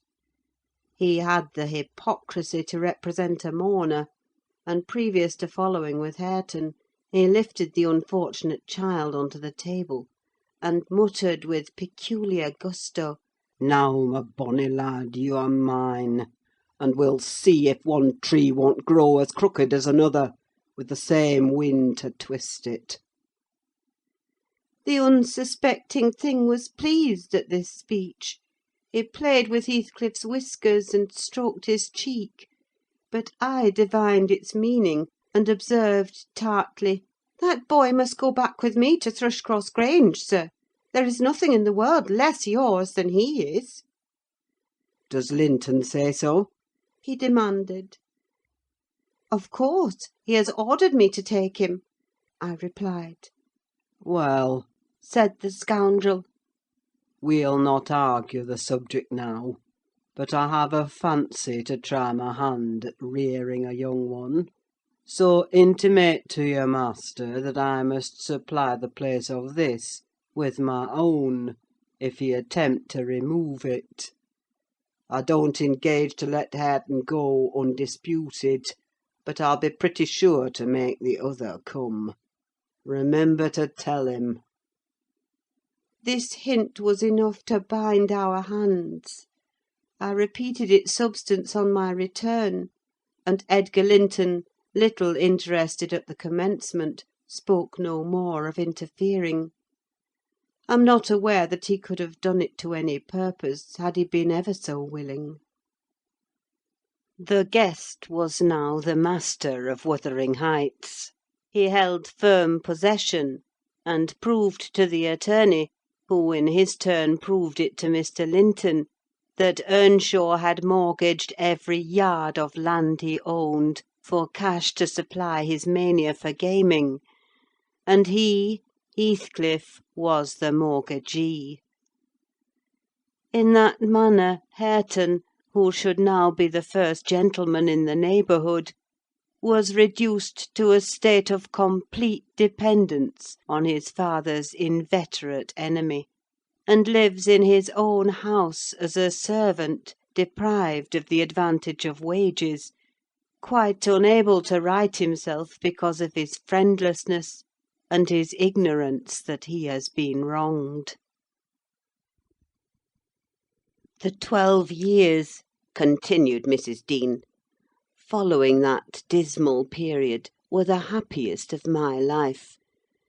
My greatest troubles in their passage rose from our little lady's trifling illnesses, which she had to experience in common with all children, rich and poor.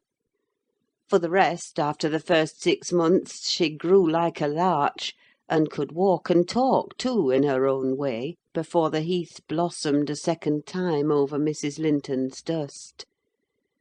She was the most winning thing that ever brought sunshine into a desolate house: a real beauty in face, with the Earnshaws' handsome dark eyes, but the Lintons' fair skin and small features, and yellow curling hair. Her spirit was high, though not rough, and qualified by a heart sensitive and lively to excess in its affections. That capacity for intense attachments reminded me of her mother.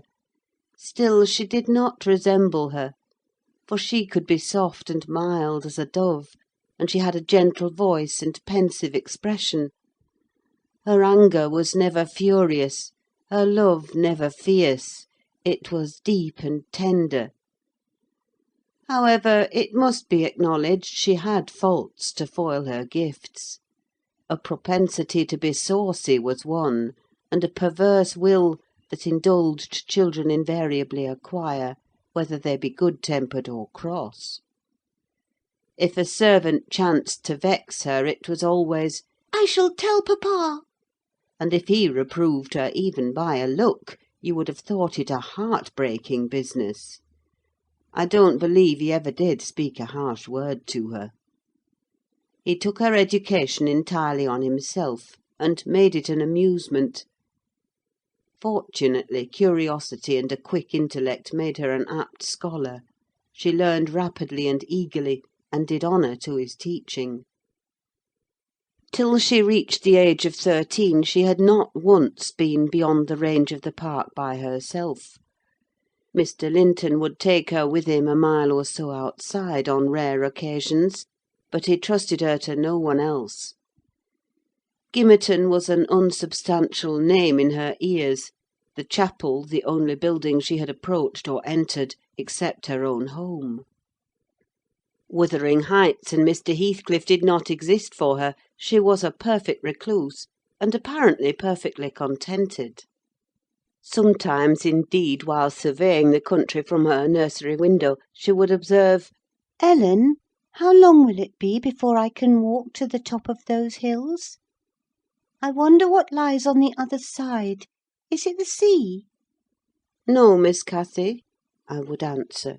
"It is hills again, just like these." "And what are those golden rocks like when you stand under them?" she once asked.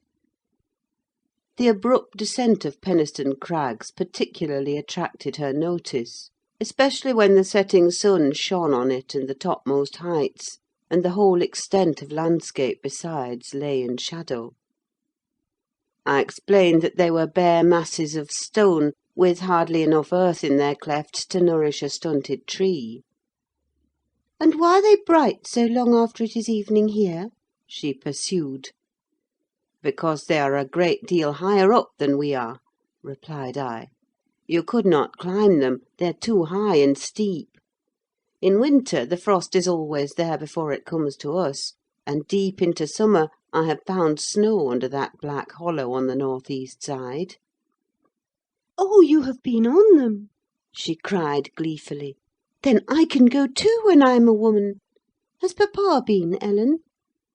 "Papa would tell you, miss," I answered hastily, "that they are not worth the trouble of visiting. The moors where you ramble with him are much nicer, and Thrushcross Park is the finest place in the world." "But I know the park, and I don't know those," she murmured to herself. "And I should delight to look round me from the brow of that tallest point. My little pony Minnie shall take me some time." One of the maids mentioning the fairy cave quite turned her head with a desire to fulfil this project. She teased Mr. Linton about it, and he promised she should have the journey when she got older. But Miss Catherine measured her age by months, and "Now am I old enough to go to Penistone Crags?" was the constant question in her mouth. The road thither wound close by Wuthering Heights. Edgar had not the heart to pass it, so she received as constantly the answer, "Not yet, love, not yet." I said Mrs. Heathcliff lived above a dozen years after quitting her husband. Her family were of a delicate constitution. She and Edgar both lacked the ruddy health that you will generally meet in these parts. What her last illness was, I am not certain. I conjecture they died of the same thing, a kind of fever, slow at its commencement, but incurable, and rapidly consuming life towards the close. She wrote to inform her brother of the probable conclusion of a 4 months' indisposition under which she had suffered, and entreated him to come to her if possible, for she had much to settle, and she wished to bid him adieu, and deliver Lintons safely into his hands. Her hope was that Linton might be left with him as he had been with her. His father, she would fain convince herself, had no desire to assume the burden of his maintenance or education. My master hesitated not a moment in complying with her request. Reluctant as he was to leave home at ordinary calls, he flew to answer this, commanding Catherine to my peculiar vigilance in his absence, with reiterated orders that she must not wander out of the park, even under my escort. He did not calculate on her going unaccompanied. He was away 3 weeks. The first day or two my charge sat in a corner of the library, too sad for either reading or playing. In that quiet state she caused me little trouble, but it was succeeded by an interval of impatient, fretful weariness, and being too busy, and too old then, to run up and down amusing her, I hit on a method by which she might entertain herself. I used to send her on her travels round the grounds, now on foot, and now on a pony, indulging her with a patient audience of all her real and imaginary adventures when she returned. The summer shone in full prime, and she took such a taste for this solitary rambling that she often contrived to remain out from breakfast till tea, and then the evenings were spent in recounting her fanciful tales. I did not fear her breaking bounds, because the gates were generally locked, and I thought she would scarcely venture forth alone if they had stood wide open. Unluckily, my confidence proved misplaced. Catherine came to me one morning at 8 o'clock, and said she was that day an Arabian merchant, going to cross the desert with his caravan, and I must give her plenty of provision for herself and beasts, a horse and 3 camels, personated by a large hound and a couple of pointers. I got together good store of dainties, and slung them in a basket on one side of the saddle, and she sprang up as gay as a fairy, sheltered by her wide-brimmed hat and gauze veil from the July sun, and trotted off with a merry laugh, mocking my cautious counsel to avoid galloping, and come back early. The naughty thing never made her appearance at tea. One traveller, the hound, being an old dog and fond of its ease, returned, but neither Cathy nor the pony nor the two pointers were visible in any direction. I dispatched emissaries down this path and that path, and at last went wandering in search of her myself. There was a labourer working at a fence round a plantation on the borders of the grounds. I inquired of him if he had seen our young lady. "I saw her at morn," he replied. "She would have me to cut her a hazel switch, and then she leapt her galloway over the hedge yonder, where it is lowest, and galloped out of sight." You may guess how I felt at hearing this news. It struck me directly she must have started for Penistone Crags. "What will become of her?" I ejaculated, pushing through a gap which the man was repairing, and making straight to the high road. I walked as if for a wager, mile after mile, till a turn brought me in view of the Heights; but no Catherine could I detect, far or near. The Crags lie about a mile and a half beyond Mr. Heathcliff's place, and that is 4 from the Grange, so I began to fear night would fall ere I could reach them. And what if she should have slipped in clambering among them, I reflected, and been killed, or broken some of her bones? My suspense was truly painful, and at first it gave me delightful relief to observe, in hurrying by the farmhouse, Charlie, the fiercest of the pointers, lying under a window, with swelled head and bleeding ear. I opened the wicket and ran to the door, knocking vehemently for admittance. A woman whom I knew, and who formerly lived at Gimmerton, answered. She had been servant there since the death of Mr. Earnshaw. "Ah!" said she, "you're coming a-seeking your little mistress. Don't be frightened, she's here safe; but I'm glad it isn't the master." "He's not at home, then, is he?" I panted, quite breathless with quick walking and alarm. "No, no," she replied. "Both he and Joseph are off, and I think they won't return this hour or more. Step in and rest you a bit." I entered, and beheld my stray lamb seated on the hearth, rocking herself in a little chair that had been her mother's when a child. Her hat was hung against the wall, and she seemed perfectly at home, laughing and chattering, in the best spirits imaginable, to Hareton, now a great strong lad of 18, who stared at her with considerable curiosity and astonishment, comprehending precious little of the fluent succession of remarks and questions which her tongue never ceased pouring forth. "Very well, miss," I exclaimed, concealing my joy under an angry countenance. "This is your last ride till papa comes back. I'll not trust you over the threshold again, you naughty, naughty girl." "Aha, Ellen!" she cried gaily, jumping up and running to my side. "I shall have a pretty story to tell to-night, and so you found me out.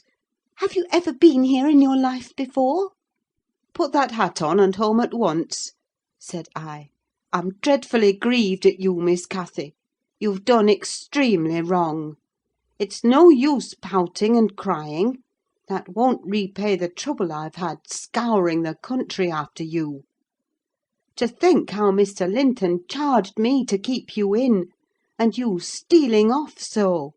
It shows you are a cunning little fox, and nobody will put faith in you any more." "What have I done?"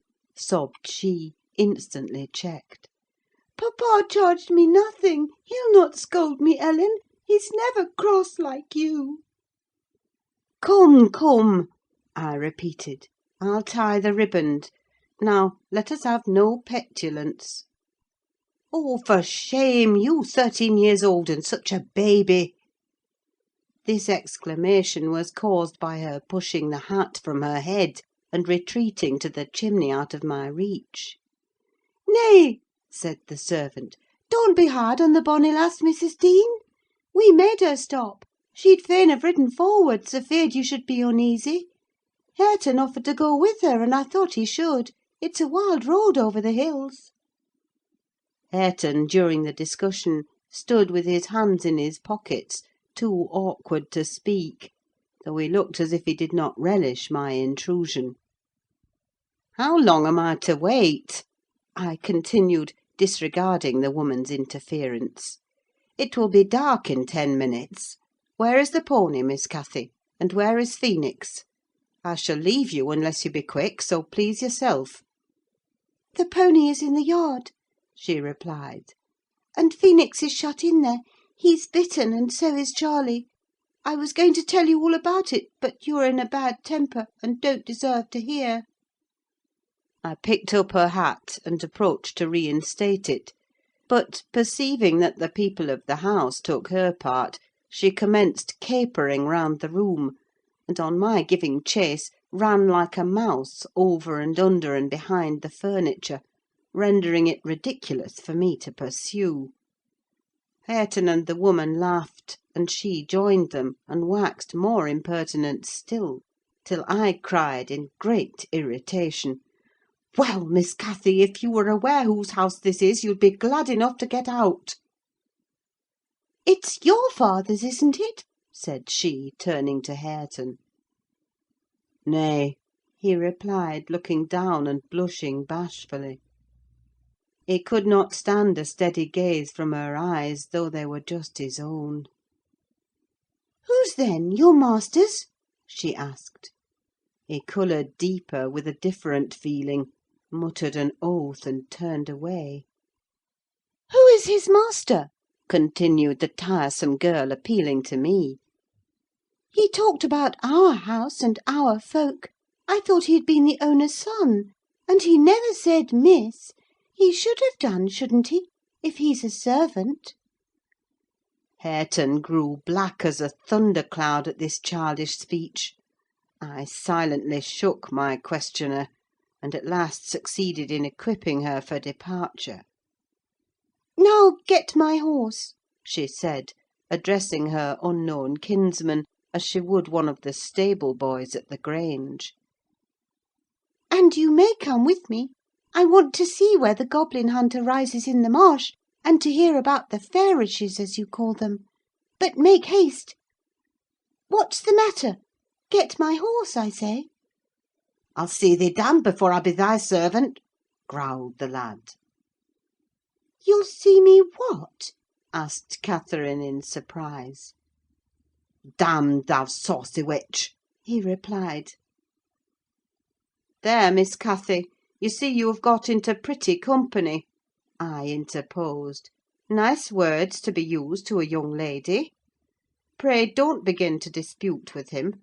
Come, let us seek for Minnie ourselves, and be gone."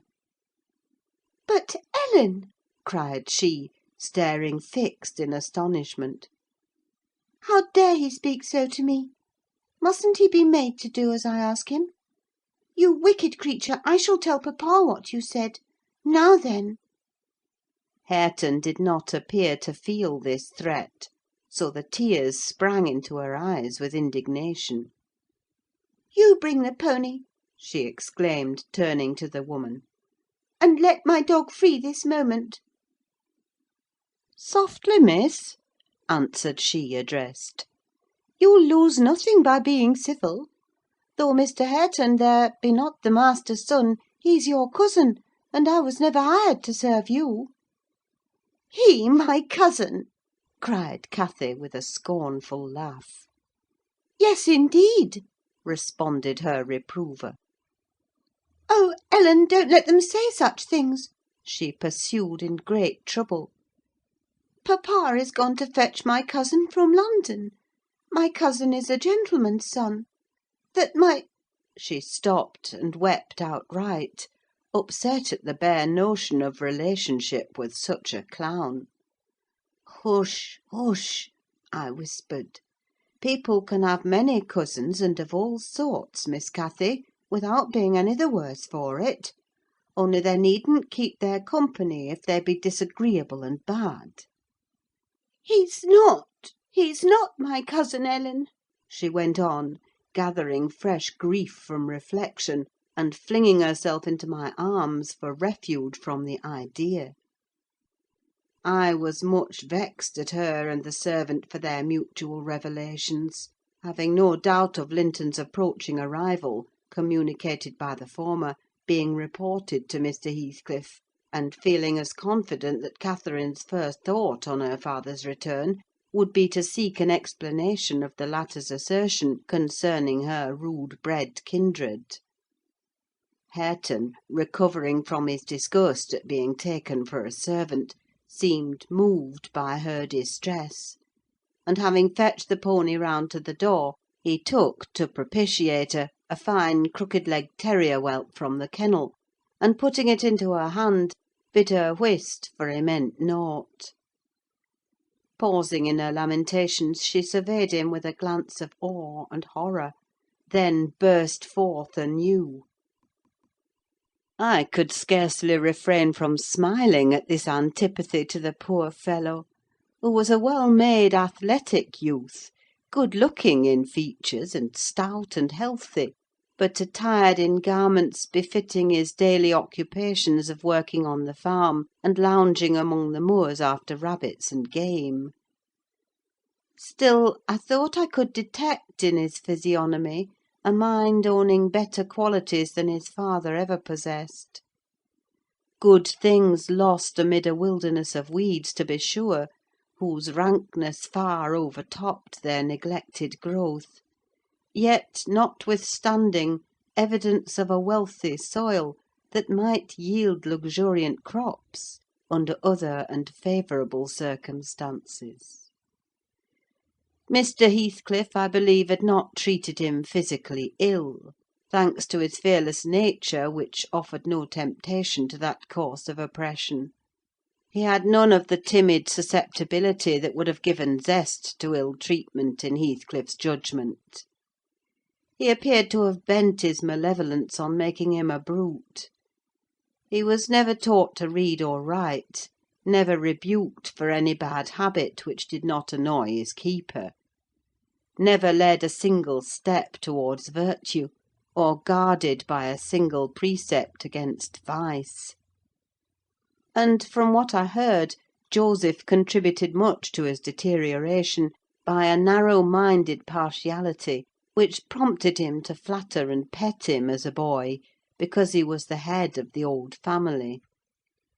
And as he had been in the habit of accusing Catherine Earnshaw and Heathcliff, when children, of putting the master past his patience, and compelling him to seek solace in drink by what he termed their offald ways, so at present he laid the whole burden of Hareton's faults on the shoulders of the usurper of his property. If the lad swore, he wouldn't correct him, nor however culpably he behaved. It gave Joseph satisfaction, apparently, to watch him go the worst lengths. He allowed that the lad was ruined, that his soul was abandoned to perdition, but then he reflected that Heathcliff must answer for it. Hareton's blood would be required at his hands, and there lay immense consolation in that thought. Joseph had instilled into him a pride of name and of his lineage. He would, had he dared, have fostered hate between him and the present owner of the Heights; but his dread of that owner amounted to superstition, and he confined his feelings regarding him to muttered innuendos and private comminations. I don't pretend to be intimately acquainted with the mode of living customary in those days at Wuthering Heights. I only speak from hearsay, for I saw little. The villagers affirmed Mr. Heathcliff was near, and a cruel hard landlord to his tenants; but the house inside had regained its ancient aspect of comfort under female management, and the scenes of riot, common in Hindley's time, were not now enacted within its walls. The master was too gloomy to seek companionship with any people, good or bad, and he is yet. This, however, is not making progress with my story. Miss Cathy rejected the peace offering of the terrier, and demanded her own dogs, Charlie and Phoenix. They came limping and hanging their heads, and we set out for home, sadly out of sorts, every one of us. I could not wring from my little lady how she had spent the day, except that, as I supposed, the goal of her pilgrimage was Penistone Crags, and she arrived without adventure to the gate of the farmhouse, when Hareton happened to issue forth, attended by some canine followers, who attacked her train. They had a smart battle before their owners could separate them. That formed an introduction. Catherine told Hareton who she was and where she was going, and asked him to show her the way, finally beguiling him to accompany her. He opened the mysteries of the fairy cave, and 20 other queer places; but, being in disgrace, I was not favoured with a description of the interesting objects she saw. I could gather, however, that her guide had been a favourite, till she hurt his feelings by addressing him as a servant, and Heathcliff's housekeeper hurt hers by calling him her cousin. Then the language he had held to her rankled in her heart. She, who was always love and darling and queen and angel with everybody at the Grange, to be insulted so shockingly by a stranger! She did not comprehend it, and hard work I had to obtain a promise that she would not lay the grievance before her father. I explained how he objected to the whole household at the Heights, and how sorry he would be to find she had been there; but I insisted most on the fact that if she revealed my negligence of his orders, he would perhaps be so angry that I should have to leave. And Cathy couldn't bear that prospect.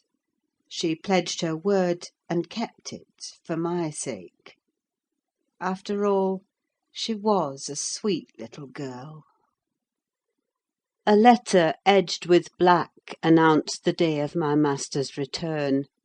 Isabella was dead; and he wrote to bid me get mourning for his daughter, and arrange a room and other accommodations for his youthful nephew. Catherine ran wild with joy at the idea of welcoming her father back, and indulged most sanguine anticipations of the innumerable excellencies of her real cousin. The evening of their expected arrival came. Since early morning she had been busy ordering her own small affairs, and now, attired in her new black frock, poor thing, her aunt's death impressed her with no definite sorrow, she obliged me, by constant worrying, to walk with her down through the grounds to meet them. "Linton is just 6 months younger than I am," she chattered, as we strolled leisurely over the swells and hollows of mossy turf, under shadow of the trees. "How delightful it will be to have him for a playfellow! Aunt Isabella sent papa a beautiful lock of his hair. It was lighter than mine, more flaxen, and quite as fine. I have it carefully preserved in a little glass box, and I've often thought what a pleasure it would be to see its owner. Oh, I am happy! And papa, dear, dear papa! Come, Ellen, let us run! Come, run!" She ran, and returned, and ran again, many times before my sober footsteps reached the gate; and then she seated herself on the grassy bank beside the path, and tried to wait patiently; but that was impossible: she couldn't be still a minute. "How long they are!" she exclaimed. "Ah, I see some dust on the road: they're coming. No, when will they be here? May we not go a little way, half a mile, Ellen, only just half a mile? Do say yes, to that clump of birches at the turn." I refused staunchly. At length her suspense was ended: the travelling carriage rolled in sight. Miss Cathy shrieked and stretched out her arms as soon as she caught her father's face looking from the window. He descended, nearly as eager as herself, and a considerable interval elapsed ere they had a thought to spare for any but themselves. While they exchanged caresses, I took a peep in to see after Linton. He was asleep in a corner, wrapped in a warm fur-lined cloak, as if it had been winter: a pale, delicate, effeminate boy, who might have been taken for my master's younger brother, so strong was the resemblance. But there was a sickly peevishness in his aspect that Edgar Linton never had. The latter saw me looking, and having shaken hands, advised me to close the door, and leave him undisturbed, for the journey had fatigued him. Cathy would fain have taken one glance, but her father told her to come, and they walked together up the park, while I hastened before to prepare the servants. "Now, darling," said Mr. Linton, addressing his daughter, as they halted at the bottom of the front steps, "your cousin is not so strong or so merry as you are; and he has lost his mother, remember, a very short time since. Therefore don't expect him to play and run about with you directly; and don't harass him much by talking. Let him be quiet this evening at least, will you?" "Yes, yes, papa," answered Catherine. "But I do want to see him, and he hasn't once looked out." The carriage stopped, and the sleeper, being roused, was lifted to the ground by his uncle. "This is your cousin Cathy, Linton," he said, putting their little hands together. "She's fond of you already, and mind you don't grieve her by crying to-night. Try to be cheerful now. The travelling is at an end, and you have nothing to do but rest and amuse yourself as you please." "Let me go to bed, then," answered the boy, shrinking from Catherine's salute, and he put his fingers to remove incipient tears. "Come, come, there's a good child," I whispered, leading him in. "You'll make her weep too: see how sorry she is for you." I do not know whether it was sorrow for him, but his cousin put on as sad a countenance as himself, and returned to her father. All three entered and mounted to the library, where tea was laid ready. I proceeded to remove Linton's cap and mantle, and placed him on a chair by the table. But he was no sooner seated than he began to cry afresh. My master inquired what was the matter. "I can't sit on a chair," sobbed the boy. "Go to the sofa, then, and Ellen shall bring you some tea," answered his uncle patiently. He had been greatly tried during the journey, I felt convinced, by his fretful, ailing charge. Linton slowly trailed himself off and lay down. Cathy carried a footstool and her cup to his side.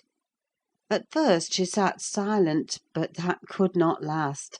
She had resolved to make a pet of her little cousin, as she would have him to be; and she commenced stroking his curls and kissing his cheek, and offering him tea in her saucer like a baby.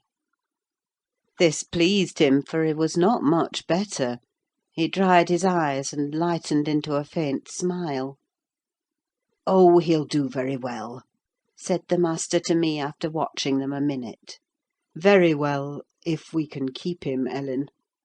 The company of a child of his own age will instil new spirit into him soon, and by wishing for strength he'll gain it."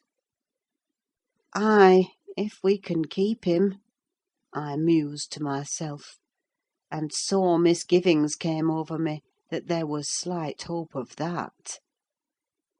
And then I thought, however will that weakling live at Wuthering Heights? Between his father and Hareton, what playmates and instructors they'll be! Our doubts were presently decided, even earlier than I expected. I had just taken the children upstairs, after tea was finished, and seen Linton asleep. He would not suffer me to leave him till that was the case.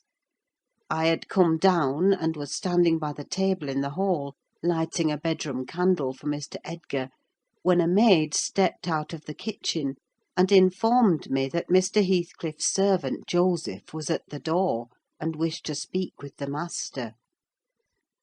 "I shall ask him what he wants first," I said, in considerable trepidation. A very unlikely hour to be troubling people, and the instant they have returned from a long journey. I don't think the master can see him." Joseph had advanced through the kitchen as I uttered these words, and now presented himself in the hall. He was donned in his Sunday garments, with his most sanctimonious and sourest face, and holding his hat in one hand and his stick in the other, he proceeded to clean his shoes on the mat. "Good evening, Joseph," I said coldly. "What business brings you here to-night?" "It's Mester Linton I mun speak to," he answered, waving me disdainfully aside. "Mr. Linton is going to bed. Unless you have something particular to say, I'm sure he won't hear it now," I continued. "You had better sit down in there and entrust your message to me." "Which is his arm?" pursued the fellow, surveying the range of closed doors. I perceived he was bent on refusing my mediation, so very reluctantly I went up to the library, and announced the unseasonable visitor, advising that he should be dismissed till next day. Mr. Linton had no time to empower me to do so, for Joseph mounted close at my heels, and pushing into the apartment, planted himself at the far side of the table, with his two fists clapped on the head of his stick, and began in an elevated tone, as if anticipating opposition. "Heathcliff has sent me for his lad, and I mun't go back 'bout him." Edgar Linton was silent a minute. An expression of exceeding sorrow overcast his features.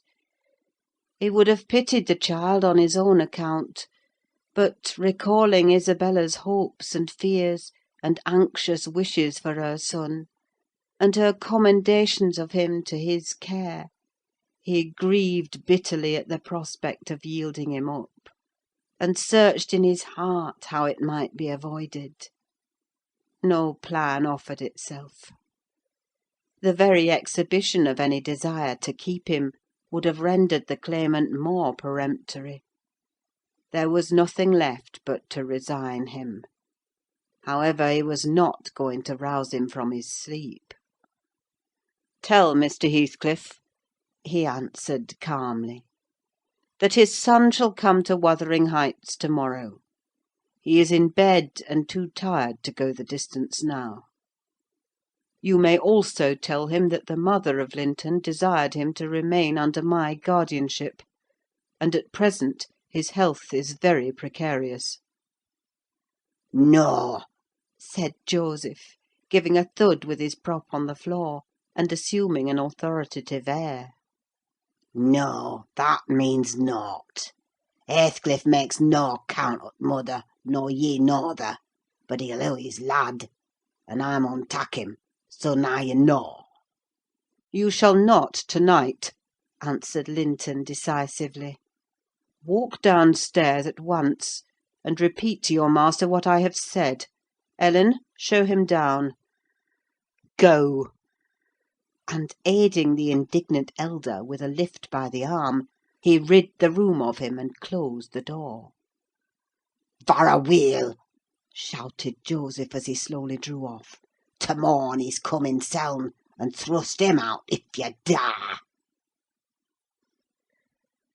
To obviate the danger of this threat being fulfilled, Mr. Linton commissioned me to take the boy home early on Catherine's pony; and, said he, "as we shall now have no influence over his destiny, good or bad, you must say nothing of where he has gone to my daughter. She cannot associate with him hereafter, and it is better for her to remain in ignorance of his proximity, lest she should be restless and anxious to visit the Heights. Merely tell her his father sent for him suddenly, and he has been obliged to leave us."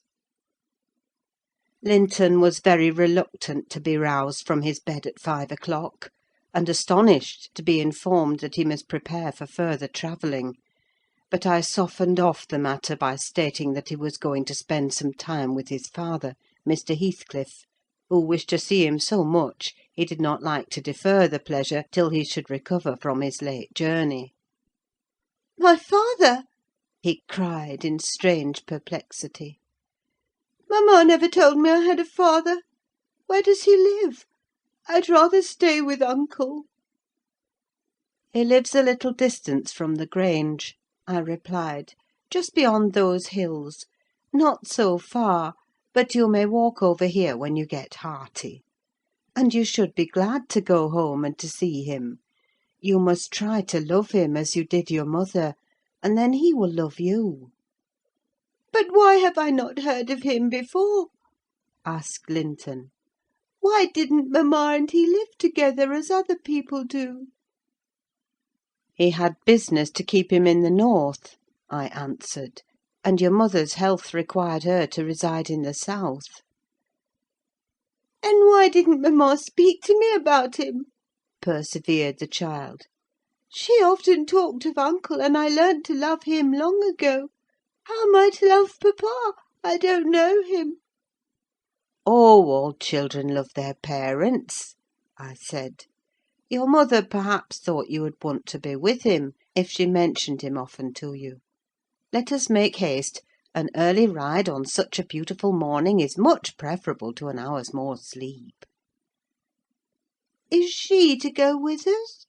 he demanded. "The little girl I saw yesterday?" "Not now," replied I. "Is uncle?" he continued.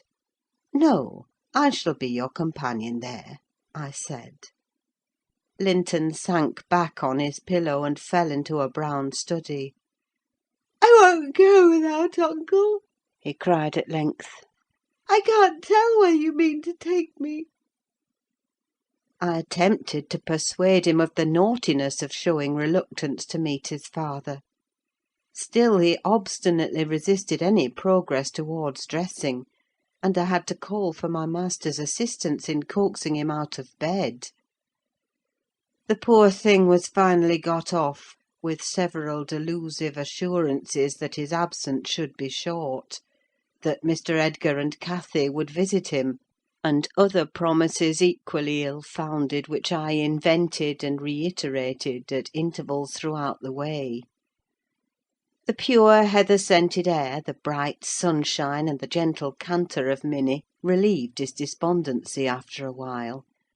He began to put questions concerning his new home and its inhabitants with greater interest and liveliness. "Is Wuthering Heights as pleasant a place as Thrushcross Grange?" he inquired, turning to take a last glance into the valley, whence a light mist mounted and formed a fleecy cloud on the skirts of the blue. "It is not so buried in trees," I replied, "and it is not quite so large; but you can see the country beautifully all round, and the air is healthier for you, fresher and drier. You will, perhaps, think the building old and dark at first, though it is a respectable house, the next best in the neighbourhood. And you will have such nice rambles on the moors. Hareton Earnshaw, that is Miss Cathy's other cousin, and so yours in a manner, will show you all the sweetest spots; and you can bring a book in fine weather, and make a green hollow your study. And now and then your uncle may join you in a walk: he does frequently walk out on the hills." "And what is my father like?" he asked. "Is he as young and handsome as uncle?" "He's as young," said I, "but he has black hair and eyes, and looks sterner; and he is taller and bigger altogether. He'll not seem to you so gentle and kind at first, perhaps, because it is not his way. Still, mind you be frank and cordial with him, and naturally he'll be fonder of you than any uncle, for you are his own." "Black hair and eyes!" mused Linton. "I can't fancy him. Then I am not like him, am I?" "Not much," I answered. Not a morsel, I thought, surveying with regret the white complexion and slim frame of my companion, and his large languid eyes, his mother's eyes, save that, unless a morbid touchiness kindled them a moment, they had not a vestige of her sparkling spirit. "How strange that he should never come to see mamma and me!" he murmured. "Has he ever seen me? If he has, I must have been a baby. I remember not a single thing about him."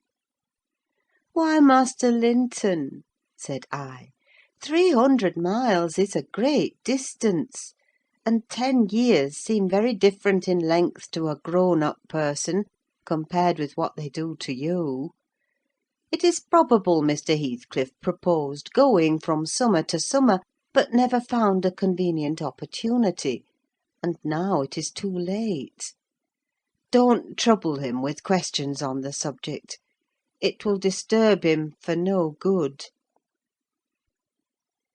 The boy was fully occupied with his own cogitations for the remainder of the ride, till we halted before the farmhouse garden gate. I watched to catch his impressions in his countenance.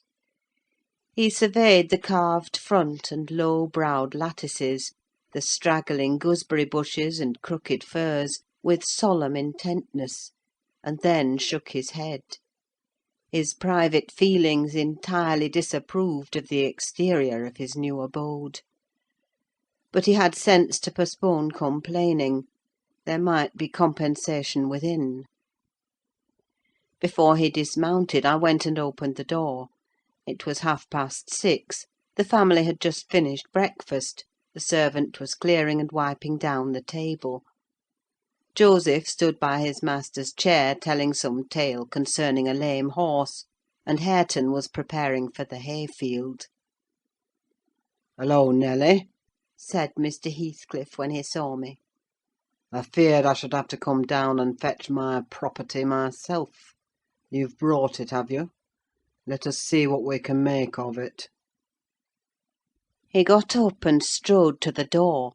Hareton and Joseph followed in gaping curiosity. Poor Linton ran a frightened eye over the faces of the three. "Surely," said Joseph, after a grave inspection, "he's swapped with ye, maister, and yon's his lass." Heathcliff, having stared his son into an ague of confusion, uttered a scornful laugh. "God, what a beauty! What a lovely, charming thing!" he exclaimed. "Haven't they reared it on snails and sour milk, Nelly? Oh, damn my soul, but that's worse than I expected; and the devil knows I was not sanguine." I bid the trembling and bewildered child get down and enter. He did not thoroughly comprehend the meaning of his father's speech, or whether it were intended for him. Indeed, he was not yet certain that the grim, sneering stranger was his father. But he clung to me with growing trepidation, and on Mr. Heathcliff's taking a seat and bidding him come hither, he hid his face on my shoulder and wept. "Tut, tut!" said Heathcliff, stretching out a hand and dragging him roughly between his knees, and then holding up his head by the chin. "None of that nonsense! We're not going to hurt thee, Linton. Isn't that thy name? Thou art thy mother's child entirely. Where's my share in thee, puling chicken?" He took off the boy's cap and pushed back his thick flaxen curls, felt his slender arms and his small fingers; during which examination Linton ceased crying, and lifted his great blue eyes to inspect the inspector. "Do you know me?"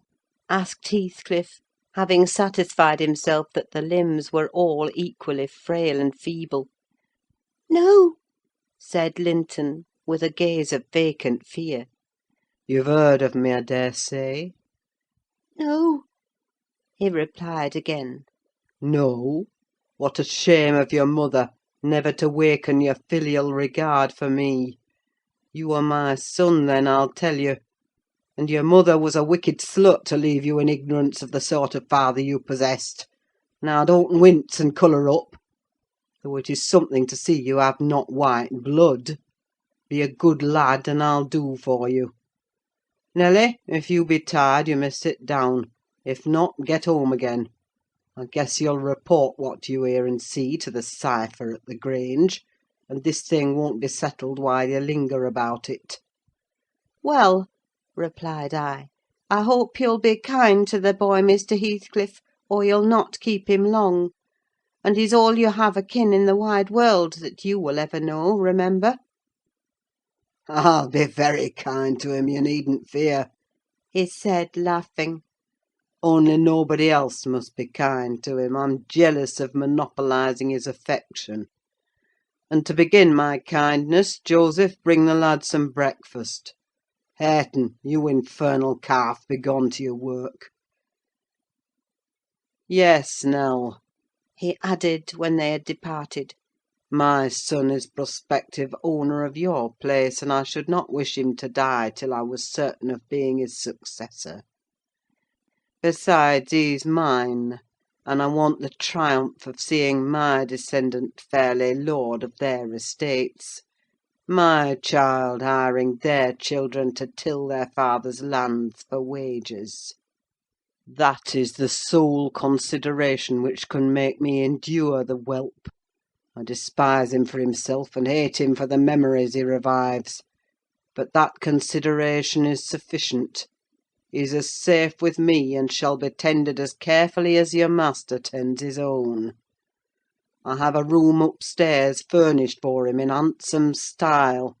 I've engaged a tutor, also, to come 3 times a week, from 20 miles distance, to teach him what he pleases to learn. I've ordered Hareton to obey him, and in fact I've arranged everything with a view to preserve the superior and the gentleman in him above his associates. I do regret, however, that he so little deserves the trouble. If I wished any blessing in the world, it was to find him a worthy object of pride, and I'm bitterly disappointed with the way-faced, whining wretch. While he was speaking, Joseph returned bearing a basin of milk porridge, and placed it before Linton, who stirred round the homely mess with a look of aversion, and affirmed he could not eat it. I saw the old manservant shared largely in his master's scorn of the child, though he was compelled to retain the sentiment in his heart, because Heathcliff plainly meant his underlings to hold him in honour.